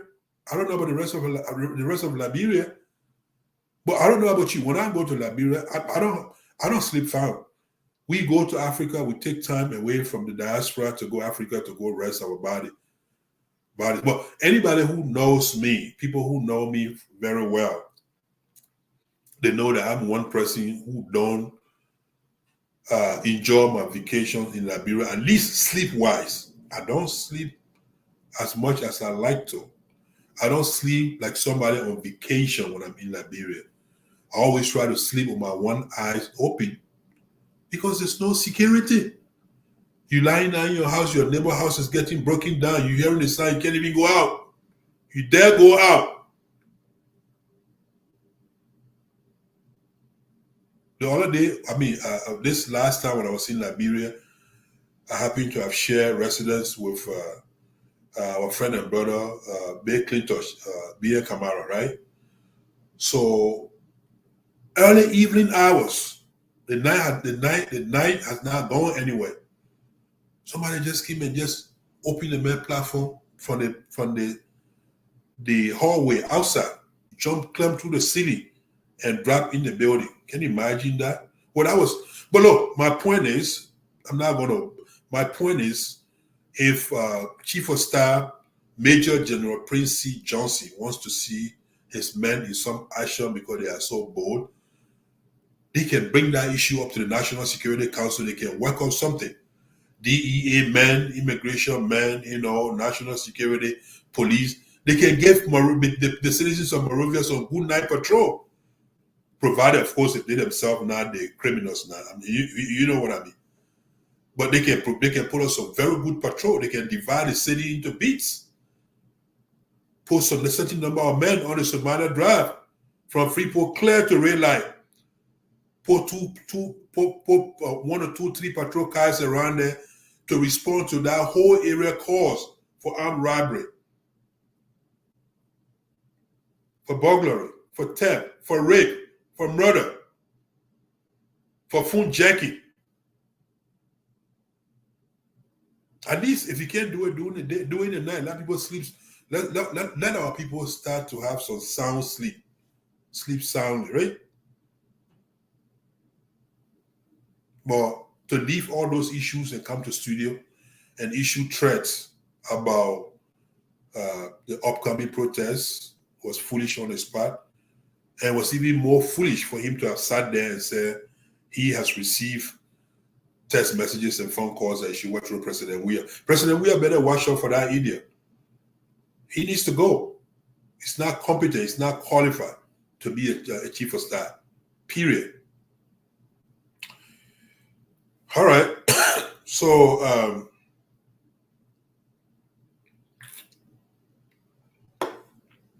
let's make progress. That was our second issue, second topic. Second issues. Right? So let's move on to ALCOP. ALCOP, All Liberia Coalition Political Party. All Liberia Coalition Party.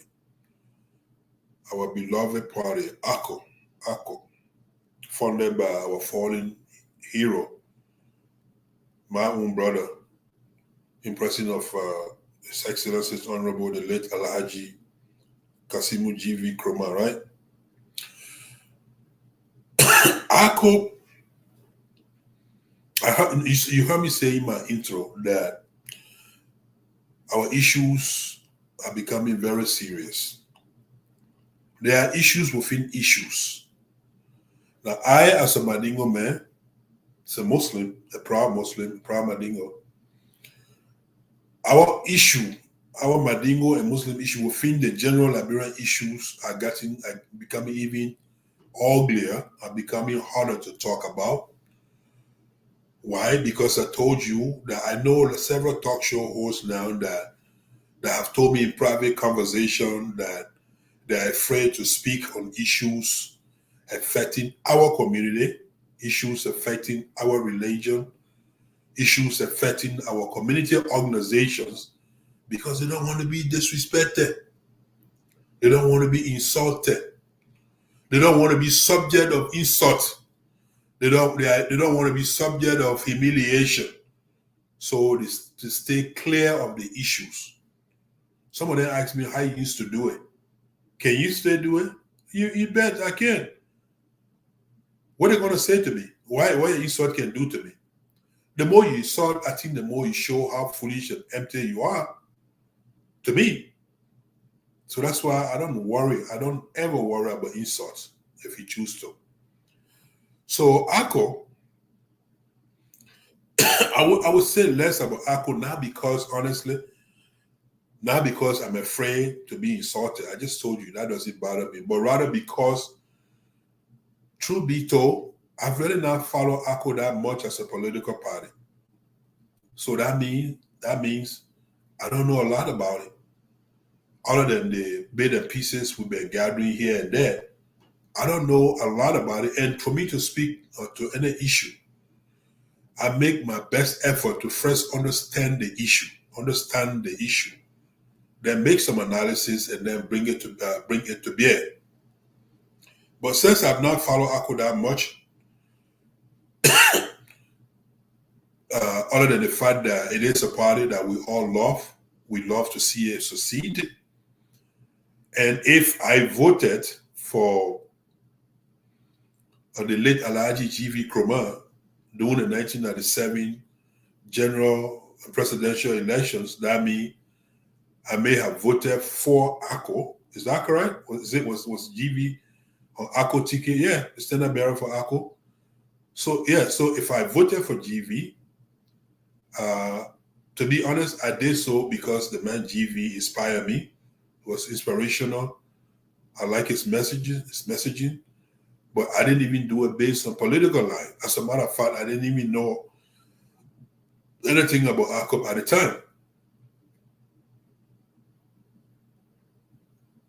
Interesting. I mean, beyond that,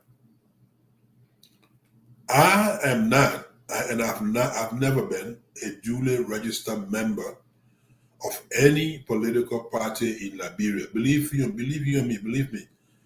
I've never registered with any political party in Liberia. Never. Now, if you saw me campaigning for Joe Boakai during the last election, up to the point where I charter a few KLB buses. You know KLB buses in Liberia, right? Some of you know. These school buses here in America, that's what they call KLB in Liberia. I pay for 3 KLB buses during last election as part of Joe Boakai campaign. I'll give you more detail about it. But I'm not a member of UP. I've never been a registered member of any political party at my age. I've supported individual candidates. I've supported candidates and parties indirectly, but I have not been a registered member. So the fact that I'm not a registered member of ALCOP, let that be no offense, because I've not been a registered member of any other political party. And sadly, I don't intend to be. Worse, I don't intend to register with any political party. I don't want to put myself in the back in any kind of basket of political party. I want to have the comfort of supporting individual politicians based on their messaging, based on their messages and messaging, delivery style, performance, community engagement, rather than on party basis. What do I mean? If I register with ALCO, if I call myself ALCO partisan, the same way, let's say I call myself a Democrat here, right? In America, many of us do, some of us do. Because I'm a Democrat, and we just got done with the midterm elections in the US, right? You would laugh what happened this midterm election when I pick up the ballots to vote from home. I didn't know most of the candidates. Many of the candidates are people I never heard of. The few that came to my masjid, the few candidates that came to my mosque, the few candidates that came to my Thai base to engage us, to talk to us, to ask us to vote for them. I remember their name, I remember their faces, I took down their names. So when I pick up the ballots to vote for me, my mother, my wife, and my son here, who is 18, I'm 22. All the people, look at it this way. If I don't know them, if I don't know a lot of these people, how my mother will know that? My mother will come to me and ask me, how my wife will know that? How my 21 years or so, who is very much not interested in politics, what does he know about that? As a matter of fact, I push all of them to pick up ballots. It is your right to vote. It's your duty as a citizen to vote. So let's pick up the ballot and vote. So all the people asking me, Daddy, who you voting for? Who should we vote for? Who do you know? So the point I'm making, I didn't know a lot of them. I knew the few who came to the mosque to campaign. I knew the few who came to our base, always welcome base, the residence of President Soleimani Jabate. So those few, after I got done marking those few on my ballots, you know what I did next? I selected anybody else who was a Democrat. I did not know them. That's what party affiliation does. I just started looking. If you're a Democrat, I mark you. A Democrat, you're good. I don't have to know you. Of course, it got a little tougher when it came to the judges. Judges are on the ballot for election. They are not affiliated with any parties officially. So you have to know them somehow, or you just do mini more. Just guess. I'm saying this to say I've never been a member of any political party in Liberia. I'm not a member now. I've never been a member, and I don't plan to be a member because I don't want to be put in similar bags in Liberia. I don't want to vote for somebody just simply because you are ALCO partisan. I want to vote for you based on what you can do, based on my belief that you can deliver. I want to vote for you based on your messaging. I want to vote for you based on the kind of messages the promises you are making, the delivery. So that's how I want to vote in Liberia. So to me to talk about ALCO, let no one take offense to say I'm not even a partisan. Well, I've never been a partisan for any other political party that I've talked about over the years.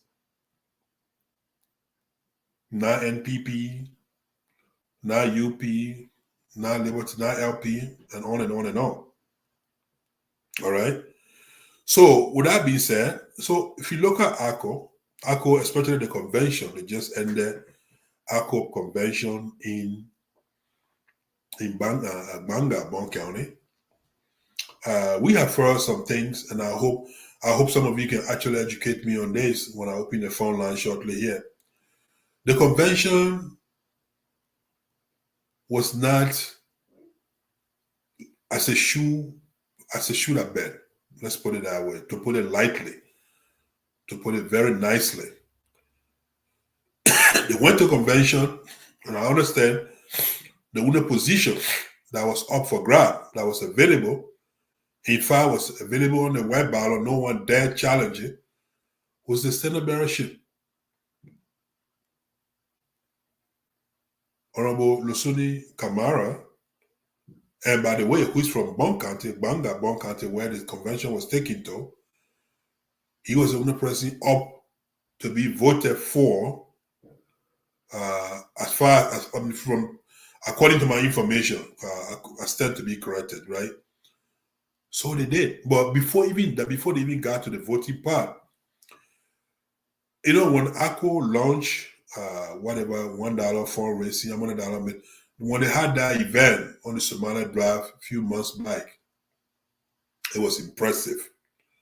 Lots and lots and lots of people came up. I got some of my friends who were very, very much impressed. They are politicians. Some of them decided to embrace the whole idea of ALCOP party, even to a greater extent. They were so impressed, the number they saw. But I told them, I said, look, don't set yourself for failure. This is probably a one-time thing. That's how we Mandingo people approach politics. When you have certain events, depending on the location, depending on the time of the year, depending on the individual you pull for, a lot of people will come. A lot of people will come. Now, sadly, most of the people that are coming, majority of them, you will not see them again when they leave from there. They're not interested in politics. They are not registered voters. They will never be registered voters. They don't want to be. So you look at that fake number in front of you and think that you got it. You count on them, you go to war, you get killed because you're not win the battle. So, but anyway, but since that one time largest crowd pool of recent time happened, there hasn't been much activities going around ALCOP, I would say.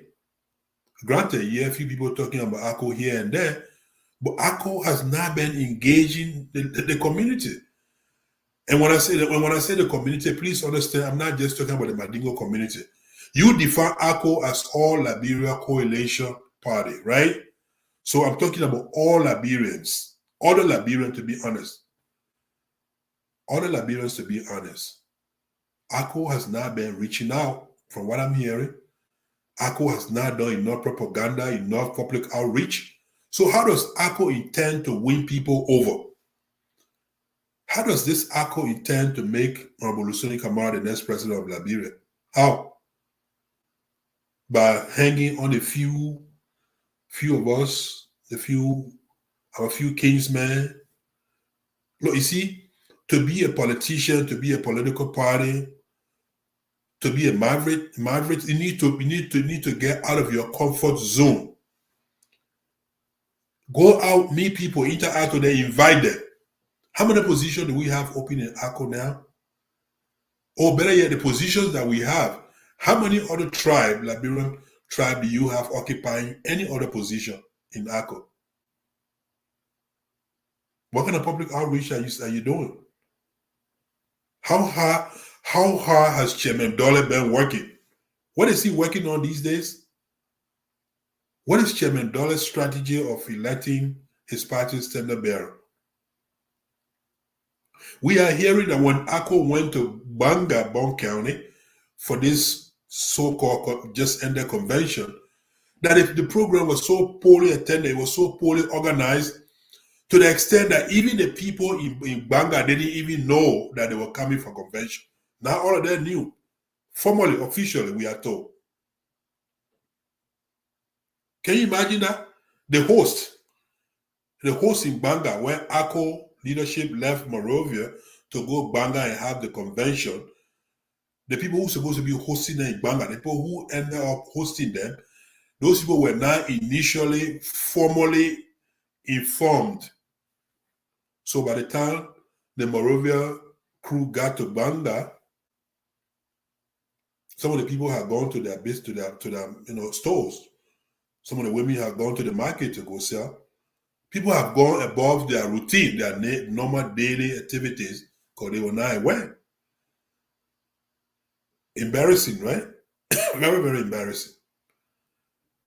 So anyway, I'm told they resolved that issue by postponing the initial starting time over and again, at least 2-3 times.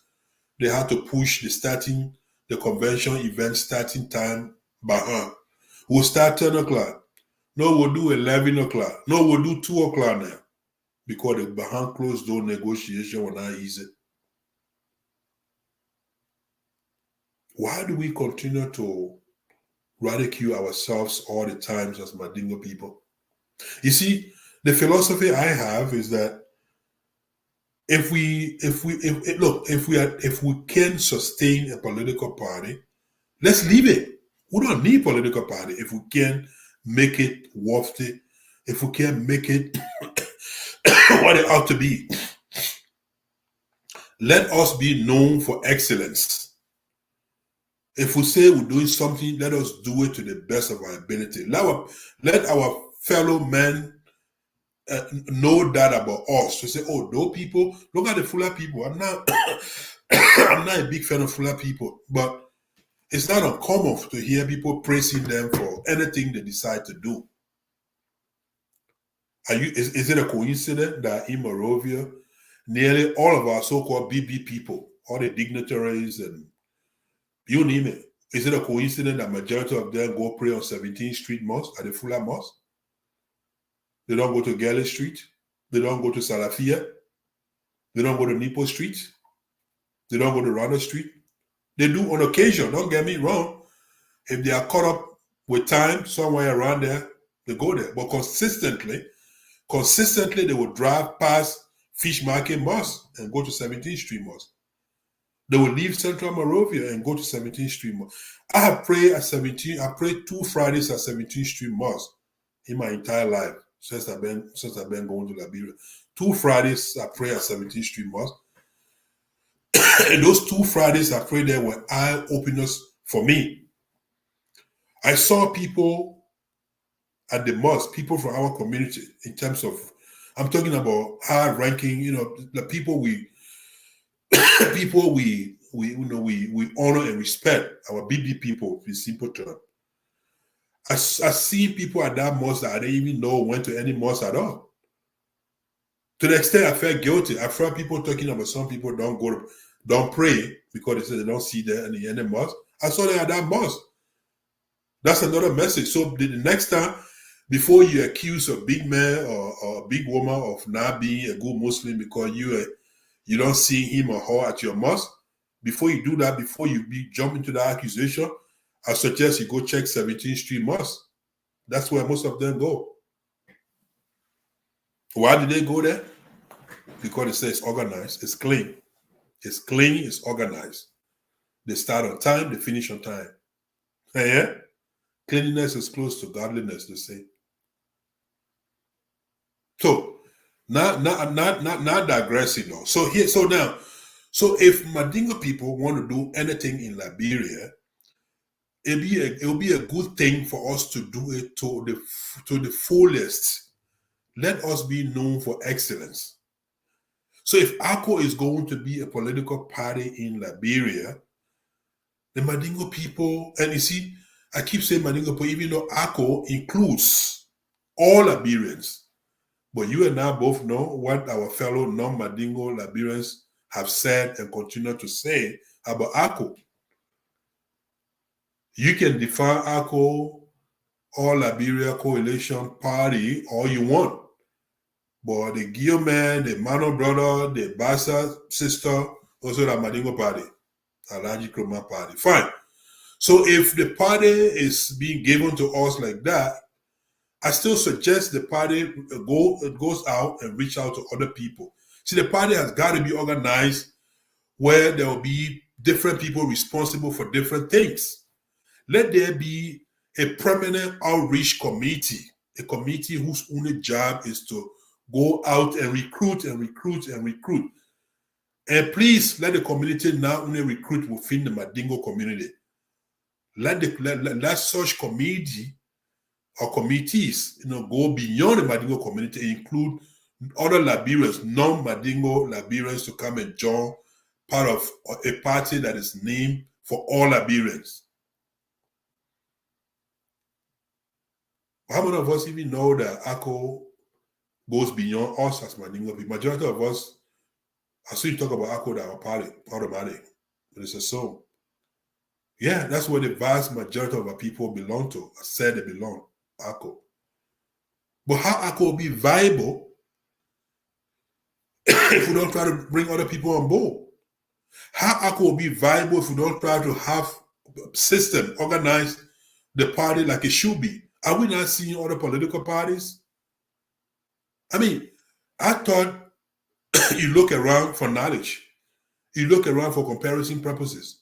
Look at NPP. ALCOP is probably as old as NPP, right? They all came along around the same time. After Charles Taylor came from the bush with NPFL, which got transformed into NPP. Of course, our ULIMO, folks emerging out of that were, with ALCOP. But look at NPP though. You don't have to like NPP, but it's a pretty damn organized political party. Now, don't tell me about the rift within the party, about the chairmanship between Joy Howard Taylor and Barney. That's normal. Misunderstanding is normal in any organization or society. But by and large, NPP is one of the most organized political parties in Liberia. Think about it. How many political parties you know in Liberia that after the party leaves power, nearly 10 years later, the party is still relevant? Still relevant. The party can still produce representatives, elected officials. The party still have money to run, resources. So the whole idea of ALCOP, I think, was an experiment. It was an experiment by the founding father, may his soul rest in peace. And the remainder of the experiment is rests upon us, all Liberians, but mainly Mandingo people who see themselves in it so much, to make it viable. And in order to do that, we have got to detach emotion out of it. We have got to separate politics and emotion. We have got to separate politics with insult. I mean, I'm not forced to see things the way other people see it. They are not forced to see it the way I see it. If I differ with you, it doesn't mean I dislike you. If I differ, it doesn't mean you are stupid and I'm smart. I am a firm believer in divergence of opinion, supporting people for their belief. I don't have to agree with you, but I will support your right to believe what you believe. If I have counter argument to make to convince you on my side, I will try that. And if that does not work, then fine. We don't have to be enemies for that. We can still be friends. We just don't agree, on how we see politics, on how we view certain things, which is normal. That's why we are individuals. Individualism, right? We have independent minds. So, but like I said, on this other topic, ALCOP, hopefully I can open the phone line so little quickly here so you can run me through a little bit, because I have not paid much attention to ALCOP. Let me see here, but I will read the comments here, but I'll come into the phone here a little bit. I have not. But meanwhile, it looks like it's a challenge for me, just as it is for you, for us to research ALCOP and research other political parties and pay attention and suggest to those who are leading the party, found some positive suggestions for them. Now, like I said, could we even do that? Maybe not. Because this is a party that will tell you, well, because you didn't pay, $50, $100 to get membership ID card, so therefore you're not a member. And if you're not a member, you can't suggest anything good. That $50 will make you a member, $100 will make you a member. Your presence is not more than $1,000. I thought when you're in, that's when they get more out of you. Let the man come in first. Welcome the man. Seat the man. You'll be surprised. You'll double, triple what you're trying to deny him for at the gate. You put up a gate at the entrance that if you don't pay $50, you don't pay this to take membership ID card to register, you're not a member. So therefore, you're not at liberty to speak. You are not at liberty to suggest ways forward. So where are you going to go with that? Where are you going to go with that? The other thing, before I move to my next topic here, the other thing about ALCOP, ALCOP has got lots of work to do, my people. Let's be frank. If ALCOP is going to compete with the other political parties in Liberia as it has in years past, ALCOP has got lots of homework to do. ALCOP has got to, and those things that ALCOP, I believe ALCOP has to do, include even drawing clear line, organizing our people so that everybody knows who's supposed to be doing what. And I'm saying this with specific reference to our elders too. Because somehow our elders, hey man, war is really bad. War, W-A-R. War is a bad thing. I have debated this thing for way too many times. I've had friends tell me that the Liberian Civil War wasn't so bad because in the end, it enabled most of our brothers and sisters to travel abroad. I say I disagree. I think the war really harmed us as Mandingo people. The war damaged us. It took away our value system. It impoverished our people. Look, this is sad. It's really sad. But anyway, before I digress. So I'm saying war is bad because I want to say it's the Civil War that is responsible for our elders coming to having any interest in politics in Liberia today. True. As far as I know, when I was a young man in Liberia growing up, not many of our elders, were interested in politics. They were interested in business. They didn't meddle in political decision making, in political issues. No, they were too busy for that. No. At the best, they send some, those who were for send their kids to school to prepare them for today. But now you have a situation today whereby the children that they prepare for today are in it, and then just at the time they themselves have also become interested in it. What am I saying? I'm saying that when it comes to our national politics, Liberia, outside Liberia, our elders too have become highly politically inclined. They are highly interested in politics. They want to make political decisions, even if they don't understand political issues.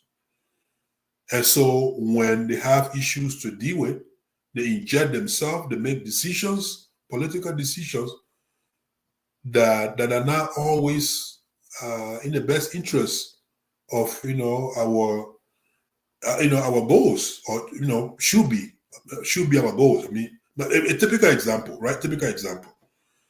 So all of us here online, and perhaps those that will come after later, we all know now that our elders, for instance, have endorsed a candidate in District 2, Mossorado County, a highly contested district amongst our people, right? Our elders have reportedly endorsed a candidate. Kudos to that candidate, right? But what we also know is that ALCOP, on the other hand, is telling our people that they must only vote for people who are on ALCOP ticket. But this candidate that the elders who themselves are all ALCOP members, the one they are cheering to be, have gone to work and endorsed a candidate who is not a member of ALCOP, has never been, is not, and I don't know if the candidate intends to be. So what is going on? What a contradiction. Two things. Either the elders who endorsed a candidate do not know that that candidate was not an ALCOP member, or you name it. Those are the issues we're fixing. So the elders are insisting that all of their people, all the Mandingo people of District 2, vote for their endorsed candidate, who is not an ALCOP member. ALCOP, on the other hand, is insisting that all ALCOP partisans should vote for ALCOP candidates, right? So Is that the same people we're talking about? The same people the elders are instructing to vote for X, that the same people ALCOP instructing to vote for Y. Like that. Are we serious, people? Are we serious? Do we look like serious-minded people politically? Look, I get it. The whole idea of reactivating, revamping ALCOP, activating ALCOP, Olusuni Kamara stepping up, wants to take the party to higher high. I get it. I get it. I refuse to believe that ALCOP intends to win the next presidency. I refuse to believe that. ALCOP is not talking like it. It's not walking like it. It's not acting like it. ALCOP has been revamped, re-energized, if it is, to gain some relevance, to be seated at the table, which is not bad. There are a lot of other political parties that are interested in that. We know there are a lot of other political parties that are not close to winning the presidency or anything. In fact, I've said on previous shows here in the same studio that comes 2023 October next year, during the election, we already know. We know much into the election before it even comes. We know that,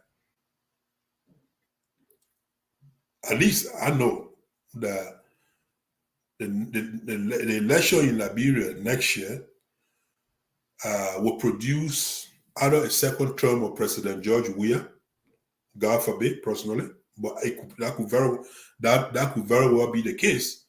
Either President Weah will have a second term, Obed Joe Bakai will be elected, or Alexander Cummings will be elected. Those are the three. That's it. So with all the 1 million political parties, look, I let Gonglo them. I really like what he's saying. Very educated. He looked like a kind-hearted guy.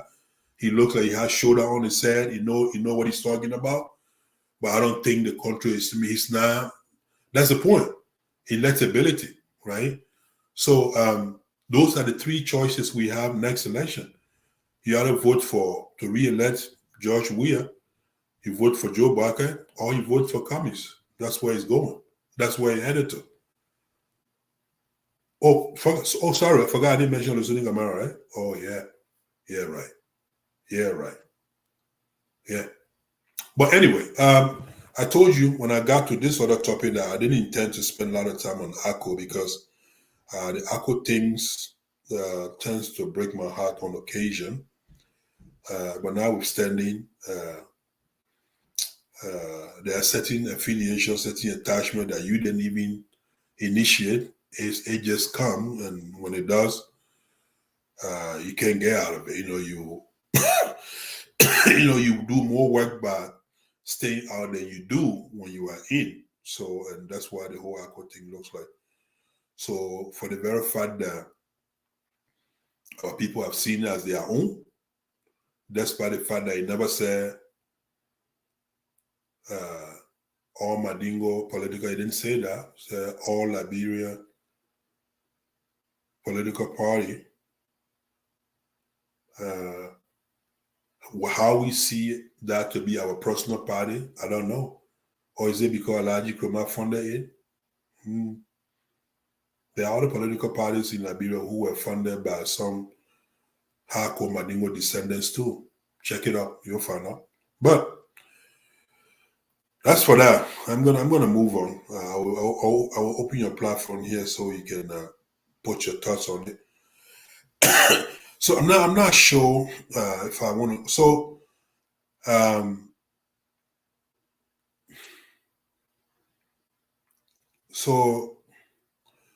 So my next topic, therefore, will be President Weah again. Whether President Weah should President Weah be given a second term? And here, either if he's now overthrown by Chief of Staff Prince C. Johnson, right? We got to be careful with that, man, because people can test the man, call the man, instructing him to overthrow the president, and he's proudly parading that in studio. We don't know his mindset. So the first condition of President Weah second term has to do with if he's spared by his own Chief of Staff. if Major General Prince C. Johnson does not overthrow him, and he's allowed to make it through October, he makes the ballot, should he be given a second term? Again, one of those questions I asked earlier, that is purely your call. But the question is, why should he? Like, what has he done? What has this president done in his first term that warrant that that warrant him having a second term? Why? More besides, is President Weah even fit for another term? Now, I don't mean physically fit. President Weah is more physically fit than me, as much as older than me, but the man is in good physical shape. He plays, he jogs, he exercises, he's good physically, no doubt about that. But consciously, intellectually, mentally, leadership-wise, is President Weah fit to have another term in Liberia? Do you like what you see now? Do you want more of what Liberia is now? Is this the kind of Liberia you had envisioned and you would like to see it continue? More besides, what do you really think President Weah can do or will do in another term that he hasn't done yet? Sadly, the man doesn't speak a lot, so he doesn't tell. He's not going to tell you any new ideas as far as what he intends to do with another term. But to his credit, even for his first term, he really never told you what he was going to do anyway. You see, that's the one thing about President Weah. You may not like him, but President Weah was not elected based on any promises. He never promised you anything. You only elected him because you like him, because he was a good soccer player. That's why you elected him. So all these things that we are raising as issues of concern, they are good issues. But mind you, these are not issues that President Weah promised he was going to work on anyway. Even this road,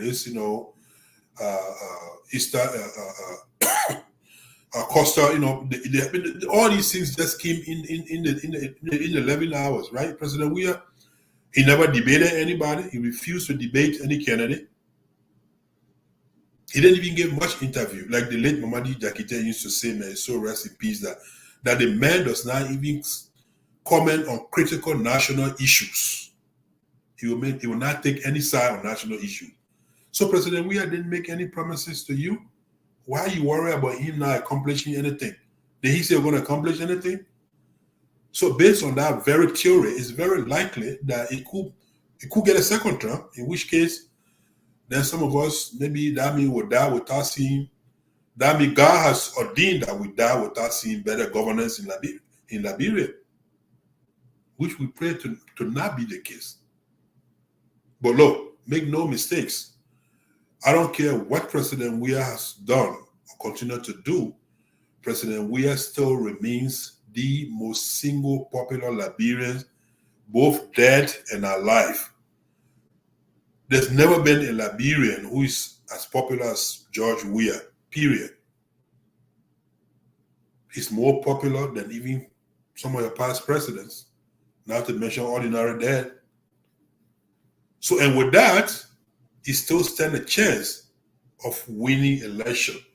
So if you think that Liberia too hard now, no security, no food, no help, no education. If you think of all those negatives and think that Liberian people are inclined, they are wise enough to reject the man next year without you working for that rejection, then my friends, you are making a mistake. You need to go out seriously, campaign vigorously. Remind the people. Let them know that enough is enough. Let them know that this current status is not sustainable.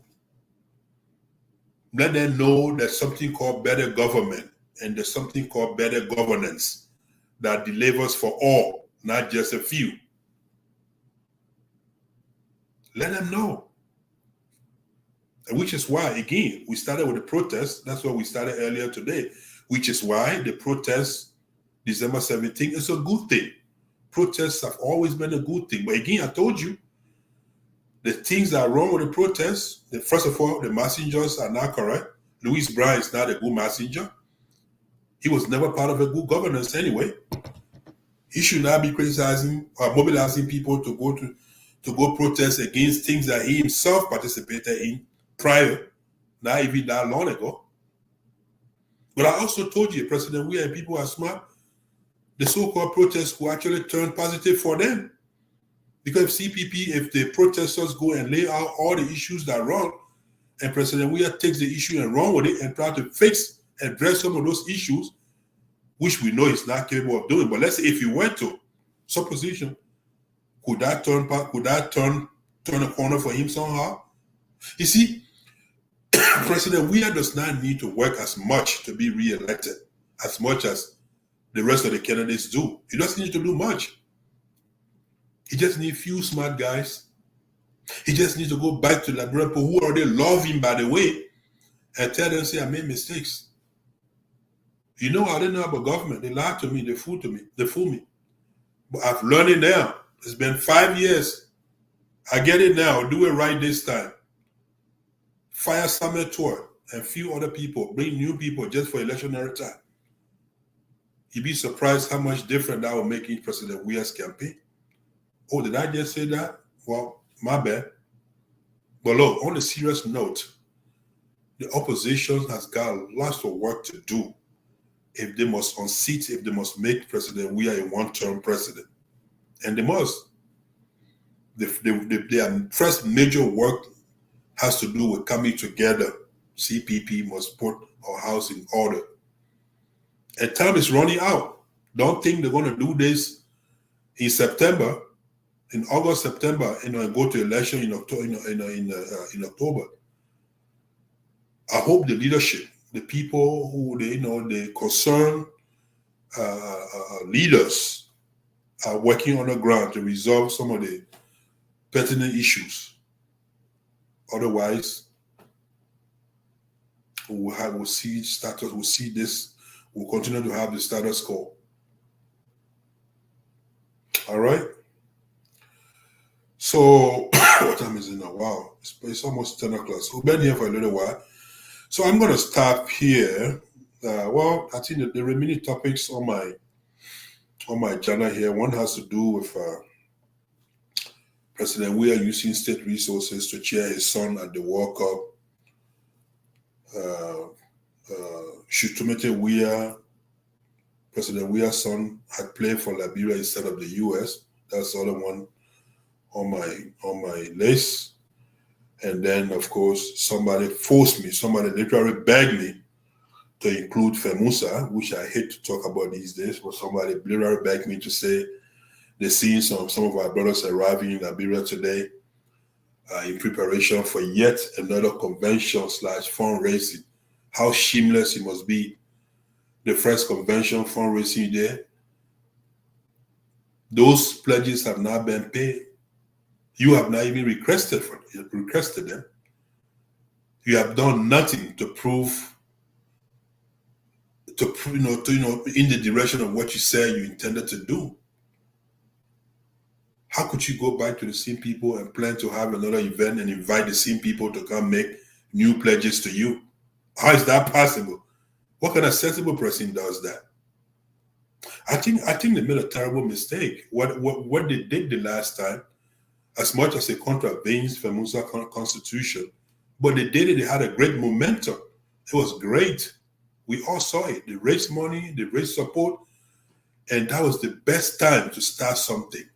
And when people say you burn iron when it's hot, when Samuel Toy say you do this, we do that, you find no hospital on the whole Somalia drop, whatever money, whatever dollar a month they collected, those 3 days event, they needed to find land right away and start the process and show that as a proof of their promises and therefore request for further support and further pledges and carry on further events. But who am I? So somebody wanted me to talk about that, and I could sit here and talk about that for hours and hours, but I didn't realize it's this late already. So we've been here for a while. So we'll leave that for another time. Femusa is our baby, right? We'll keep talking about it. Whether it's Femusa Tuma or Femusa Hawa, to which we belong, Femusa Hawa, but it's all Femusa now. It's all our people. So we'll discuss the ills of Femusa, the ills of society, wherever we found them. It doesn't matter. So we'll talk about it. I think clearly I've had a lot of private conversation with some of the people on the left. The Femusa Tuma, Fatuma, I've taken several confessions from people on that end. People regretting their decision, regretting following someone who got no track record of leadership, someone who has no clue, a beauty queen, someone who has nothing but to show, anyway, like I said, we'll talk about that just another time, inshallah. So I will open the phone lines. If you wish to, but better yet, let me read some comments here. I think some people are writing some good comments here. Let me check those in. Hopefully, we can take a few calls and call it a night. So my brother here wrote, Brother Fulabuli Kroma, Liberians have witnessed the so-called coup d'etat politicking in the past. Remember the MMD? Oh, I think pretty soon I'm going to start needing glasses to read, right? This thing getting too smaller. Alleged coup allegations during the late President Doe administration. The MMD Flamaziton named opposition politicians in the process of naming on a line TV. The fraud was so. Anyway, this is in reference to the chief of staff, nonsense that he did on OKFM, right? So it is scary, Brother Kroma. I'm very much concerned. And like I said, I'm surprised that man still called a chief of staff. He hasn't been dismissed, disrobed, and on investigation as we speak. But maybe President Weah can't fire him while he's still out of the country. Maybe that's what they're waiting for. Or other than that, unless they are in the know that they told him to do that nonsense. If they did, then I want to say he embarrassed himself. He's not a politician. He never should have injected himself in the body politics of Liberia. Neither should he have come on national radio and start talking how he's been tested and called to overthrow a sitting president. That doesn't look military to me. Absolutely not. Mr. Kroma, I think the yardstick you are using tonight to mention ALCO is the ALCO activity as a political party is just understandable, is it? Unreasonable, in my view. All right, I agree with you. Unreasonable. It's just my view, Brother Kroma. No, I'm not offended. The harsh truth is most political parties in Liberia are predominantly ethnic-based. There should be reasons. For that. All right. So ALCO is ethnic-based, Mandingo-based. So I agree. So 612-481-5130. If you wish to call to make any comment, suggestion, whatever it is, feel free to do so. Give us a call. Give us your input. Disagree with us, if you will. But other than that, we will take a few more minutes and then we'll call it a night. So let me take a water break here, just a minute or two. You can call. Let me turn the phone ringer on. If you wish to partake, we'd love to have callers participate in the show. That way, it's not just your one talking. So you put the help. Some people think, the post stealing the money. But even I've seen the money again, like Brent put a good thing. Because Ali and I see that carrying in Europe. Some people in the country, all government are in eligible interest. That's the money. But we tell no money, the small will go to our people there, go pay for the soon invest. I can't pay her in one country to invest. So I was going to tell the money I carry to Ghana, correct? No. But one country get it hard at me, I will take it from you, Gary. No. Then I'll leave it here. Yes. The day God take me, I will carry her with me. No. Our grandchildren will kind of see the ones there, but what kind of looking for? They go book pound there. So these are the things we'll be doing. So I just want to say thank you to for doing what he's doing. What the young man doing, he's just doing a part. One day will not be representative. Oh, hold on a second here. And as my political career advanced, they have always been there with strong support for me. I say to you, my Muslim brothers and sisters, Assalamu alaikum.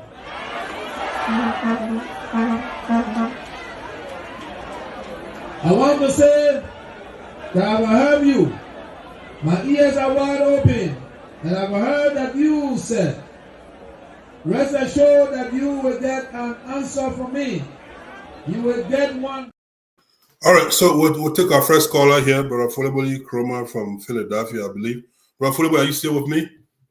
Yeah, I know with you. Okay, yeah. Go ahead, sir. What's your point? Go ahead and make your point. Okay. Are you hearing me? Yes. Okay. Yeah, two topics tonight on your show that actually interest me and then wish to make my input on. Mm-hmm. First of all, the issue about the Chief of Staff, Republic of Liberia, mm-hmm. Making those comments with reference to people calling on him or texting him, telling him to unseat the government. I mean, I think that statement was very irresponsible. I agree. We don't expect that from somebody of his stature. Mm-hmm. But again, like I said in my write-up, in my comment under your live show, we have seen that before during the heat of political activities in Liberia. One military officer, senior military officer by the name of MMD Flag Zamiton, made some coup allegations. And then in the process, they were trying to rally up all of the meaningful oppositions of the country at the time. And then try to make President Doe's quest to become president. I mean, to make that easy. But in the process, on live television, and this guy started messing up. He started missing what he would have been taught to say. He started messing everything up, and everybody knew that this was not a thing. It was an embarrassment for the government. And President Doe said, "I don't want to see him." And ever since that time up to this day, I can't remember if any Liberian have seen MMD Fazanido. Wow. I don't know what went wrong with him, but he was never seen again. That was it. That was the end of that.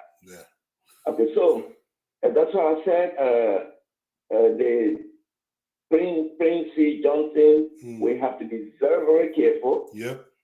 If he's being instructed by some people to come up and make some coup allegations, and he said people have been calling on him, and everybody is asking that. Well, some people have been calling on you who want to know people who have been calling you or texting you, to get involved in seditious activities. So this is something that he has to be careful. Otherwise, he did our number as far as our experiences are concerned, and our observations from the past into the future, like what we live in now. If he doesn't be careful, he's heading for big trouble. I mean, trouble that is far bigger than him. Again, unfortunately for him, those kind of politics may not necessarily work today. Where you would just grab politicians and put everybody in jail and then impose yourself on the people. Those days are gone. You try that in Liberia, you're heading for trouble. Okay, so that's why I wanted to hear as far as that is concerned. So the action, his action was very irresponsible. I agree. And then the issue about ALCOP, that interests me so much. I know, I can tell. Don't get this twisted. I'm telling you. Party in Liberia is based on some ethnic influence, has got some ethnic influence. Okay, so we as Mandingo people, we are no exception, especially Mandingo interests. Our interests have always pushed in the backbench. Okay, so we need institutions that we can speak to. We need institutions that can speak for our rights. So, to get a political party that has got some Mandingo dominance or Mandingo influence, as far as that broad politics is concerned, that's very, very normal. But Fulibuli, yes, I don't disagree with you on that. The point I was making is that as much as many of our political parties, ethnic dominance, but is it a bad thing to suggest that ALCOP should have committee or should make effort to recruit other people to add to the tribal base? Liberty Party, for instance, we know it's predominantly Bassa people, right? But we also know there are other people in there, including some of our own, including one who even ascended to chairmanship, as much as they are in court and all that. But so that's all I'm trying to say. I get it. I know ALCOP, we feel some natural ownership of ALCOP. I get that. But that cannot stop us from trying to recruit other people, should it? No. I don't think you are following all the activities of ALCOP. ALCOP have got membership from other people who are not Mandingo. We have to understand that. We have to understand that. ALCOP has got membership from other people, other ethnicity in Liberia. Okay, but to say that I agree. I mean, I want you to put their feet to the fire so they can prove to make a big difference. Yes, I agree. They should get out there, rally for more membership, and be a force to reckon with. Yes, I agree with that. Okay. And that the party will have to be more strategic. Right? Those are normal things that have to be done. But remember, that's Liberia. Yeah. There are some political parties who are in briefcases of people. Yeah. They don't even have office. Or they just got a name that there's an office. You go in the office, there's nothing there. Even there's no furniture. Yeah. That's Liberia. Okay. I mean, can you imagine Liberia? I think it should be about 20 some more, maybe 26, 27 political parties. Mm-hmm. It's like every ethnic group or ethnic person, or maybe get a political party. Every ethnicity has got some political party that they can speak to. We got more political parties than tribes. No, we have 16 major tribes. Now what I mean, yeah, and we got some more political parties. The political party, and 16 major tribes plus sub-tribes. Yeah, okay. So every tribe, even the sub-tribes, also have political parties that they can speak to, that they have influence. So that's why I've always said, if I just to backtrack a little bit or sidetrack a little bit, I've always heard most people in Liberia say Liberia has got 16 tribes. No, Liberia does not have 16 tribes. Liberia has got 16 major tribes. And then there are other sub-tribes that are under some of those major tribes. So we have more ethnicity, So technically,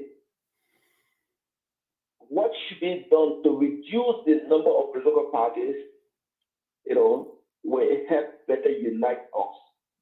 Just I escaped to reduce the number of political parties. But definitely, we will have to do something, to get out there, to canvass for more membership. That's very important and normal. We should all do. Okay. All right. But the yardstick number that they're using on ALCOP is too hard. Okay. All right. All right, brother. Thank you. Yeah, you're welcome. Thanks for your contribution. I appreciate it. So here the number again is the number again is 612-481-5130. It's right on the screen. So This country is not about education. It's about what the Liberian people needs. Our needs and wants. The leader that can provide all the best praise, look at your homes, look at your villages. You are living in huts. A book and English can develop country. Liberia is supposed to be the best country in the world. If you want to, in a sense, eliminate corruption in a society, and we all want to eliminate corruption in a society, the most effective way to do it is to make sure you don't punish people at the bottom, you punish people at the top. I'll tell you one story. In the 1960s, when Singapore was a very poor country then, our per capita income was 500. A government minister was invited by a businessman to go on holiday. Just on holiday. No bride. He and his family went on holiday with the businessman. He came back. He was arrested, charged, went to jail. After that, no more corruption. Because it's a very powerful signal that is sent when you go after someone at the top. So Singapore's experience, and it's actually quite remarkable how you have almost zero corruption in Singapore, is because we decided that the example must come from the top. Oh yeah, you hear that? Singapore's experience, zero corruption in Singapore. Do you believe that? Do you believe that? What is this one? We're forgetting that we need each other. IMF, World Bank, all other institutions, they make African countries jump through hoops. Loans will never. If you want to, IMF, World Bank, all other institutions, they make African countries jump through hoops. Loans will never be able to pay. The US, when they borrow money, they're getting it in 1.5, 1.9 interest. October 2019. On my right. All right, folks, I'm gonna call it a night. It's exactly 10 after 10. Sat here since 7:30. But yeah, thank you for being here. Yeah, thank you for would-be viewers after the show. I know that's always the case nowadays since we're not so regular. And so we'll be here next weekend, inshallah, next Sunday, if time permits. Oh, wait a minute. I think my Uncle Leo Sisse wants me to appear with him on his show Sunday next week, but we'll see. In any case, if we'll be here, we'll let you know. We'll do the post. Thankfully, technology is fast now, so once you post it, it goes out.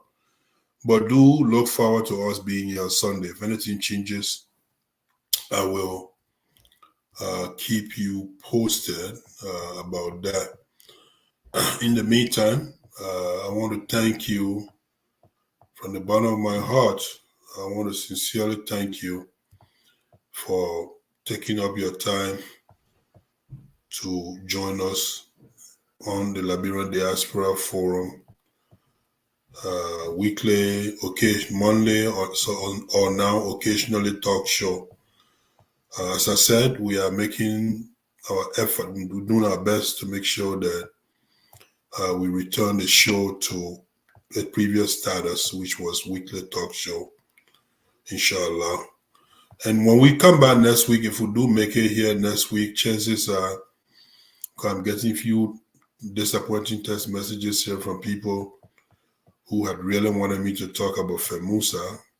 I don't know what is it that they want me to talk about. What is it that they can't talk about? You know, that they want me to talk about. But fine, I get it. In fact, give me between now and next week. Give us some time. I will do some digging, do a little more research. We'll talk to some more folks, and then we'll come back to you to do the show on the community, inshallah. All right. Good night. Once again, here's the Liberia National Anthem, and let's all have a wonderful night.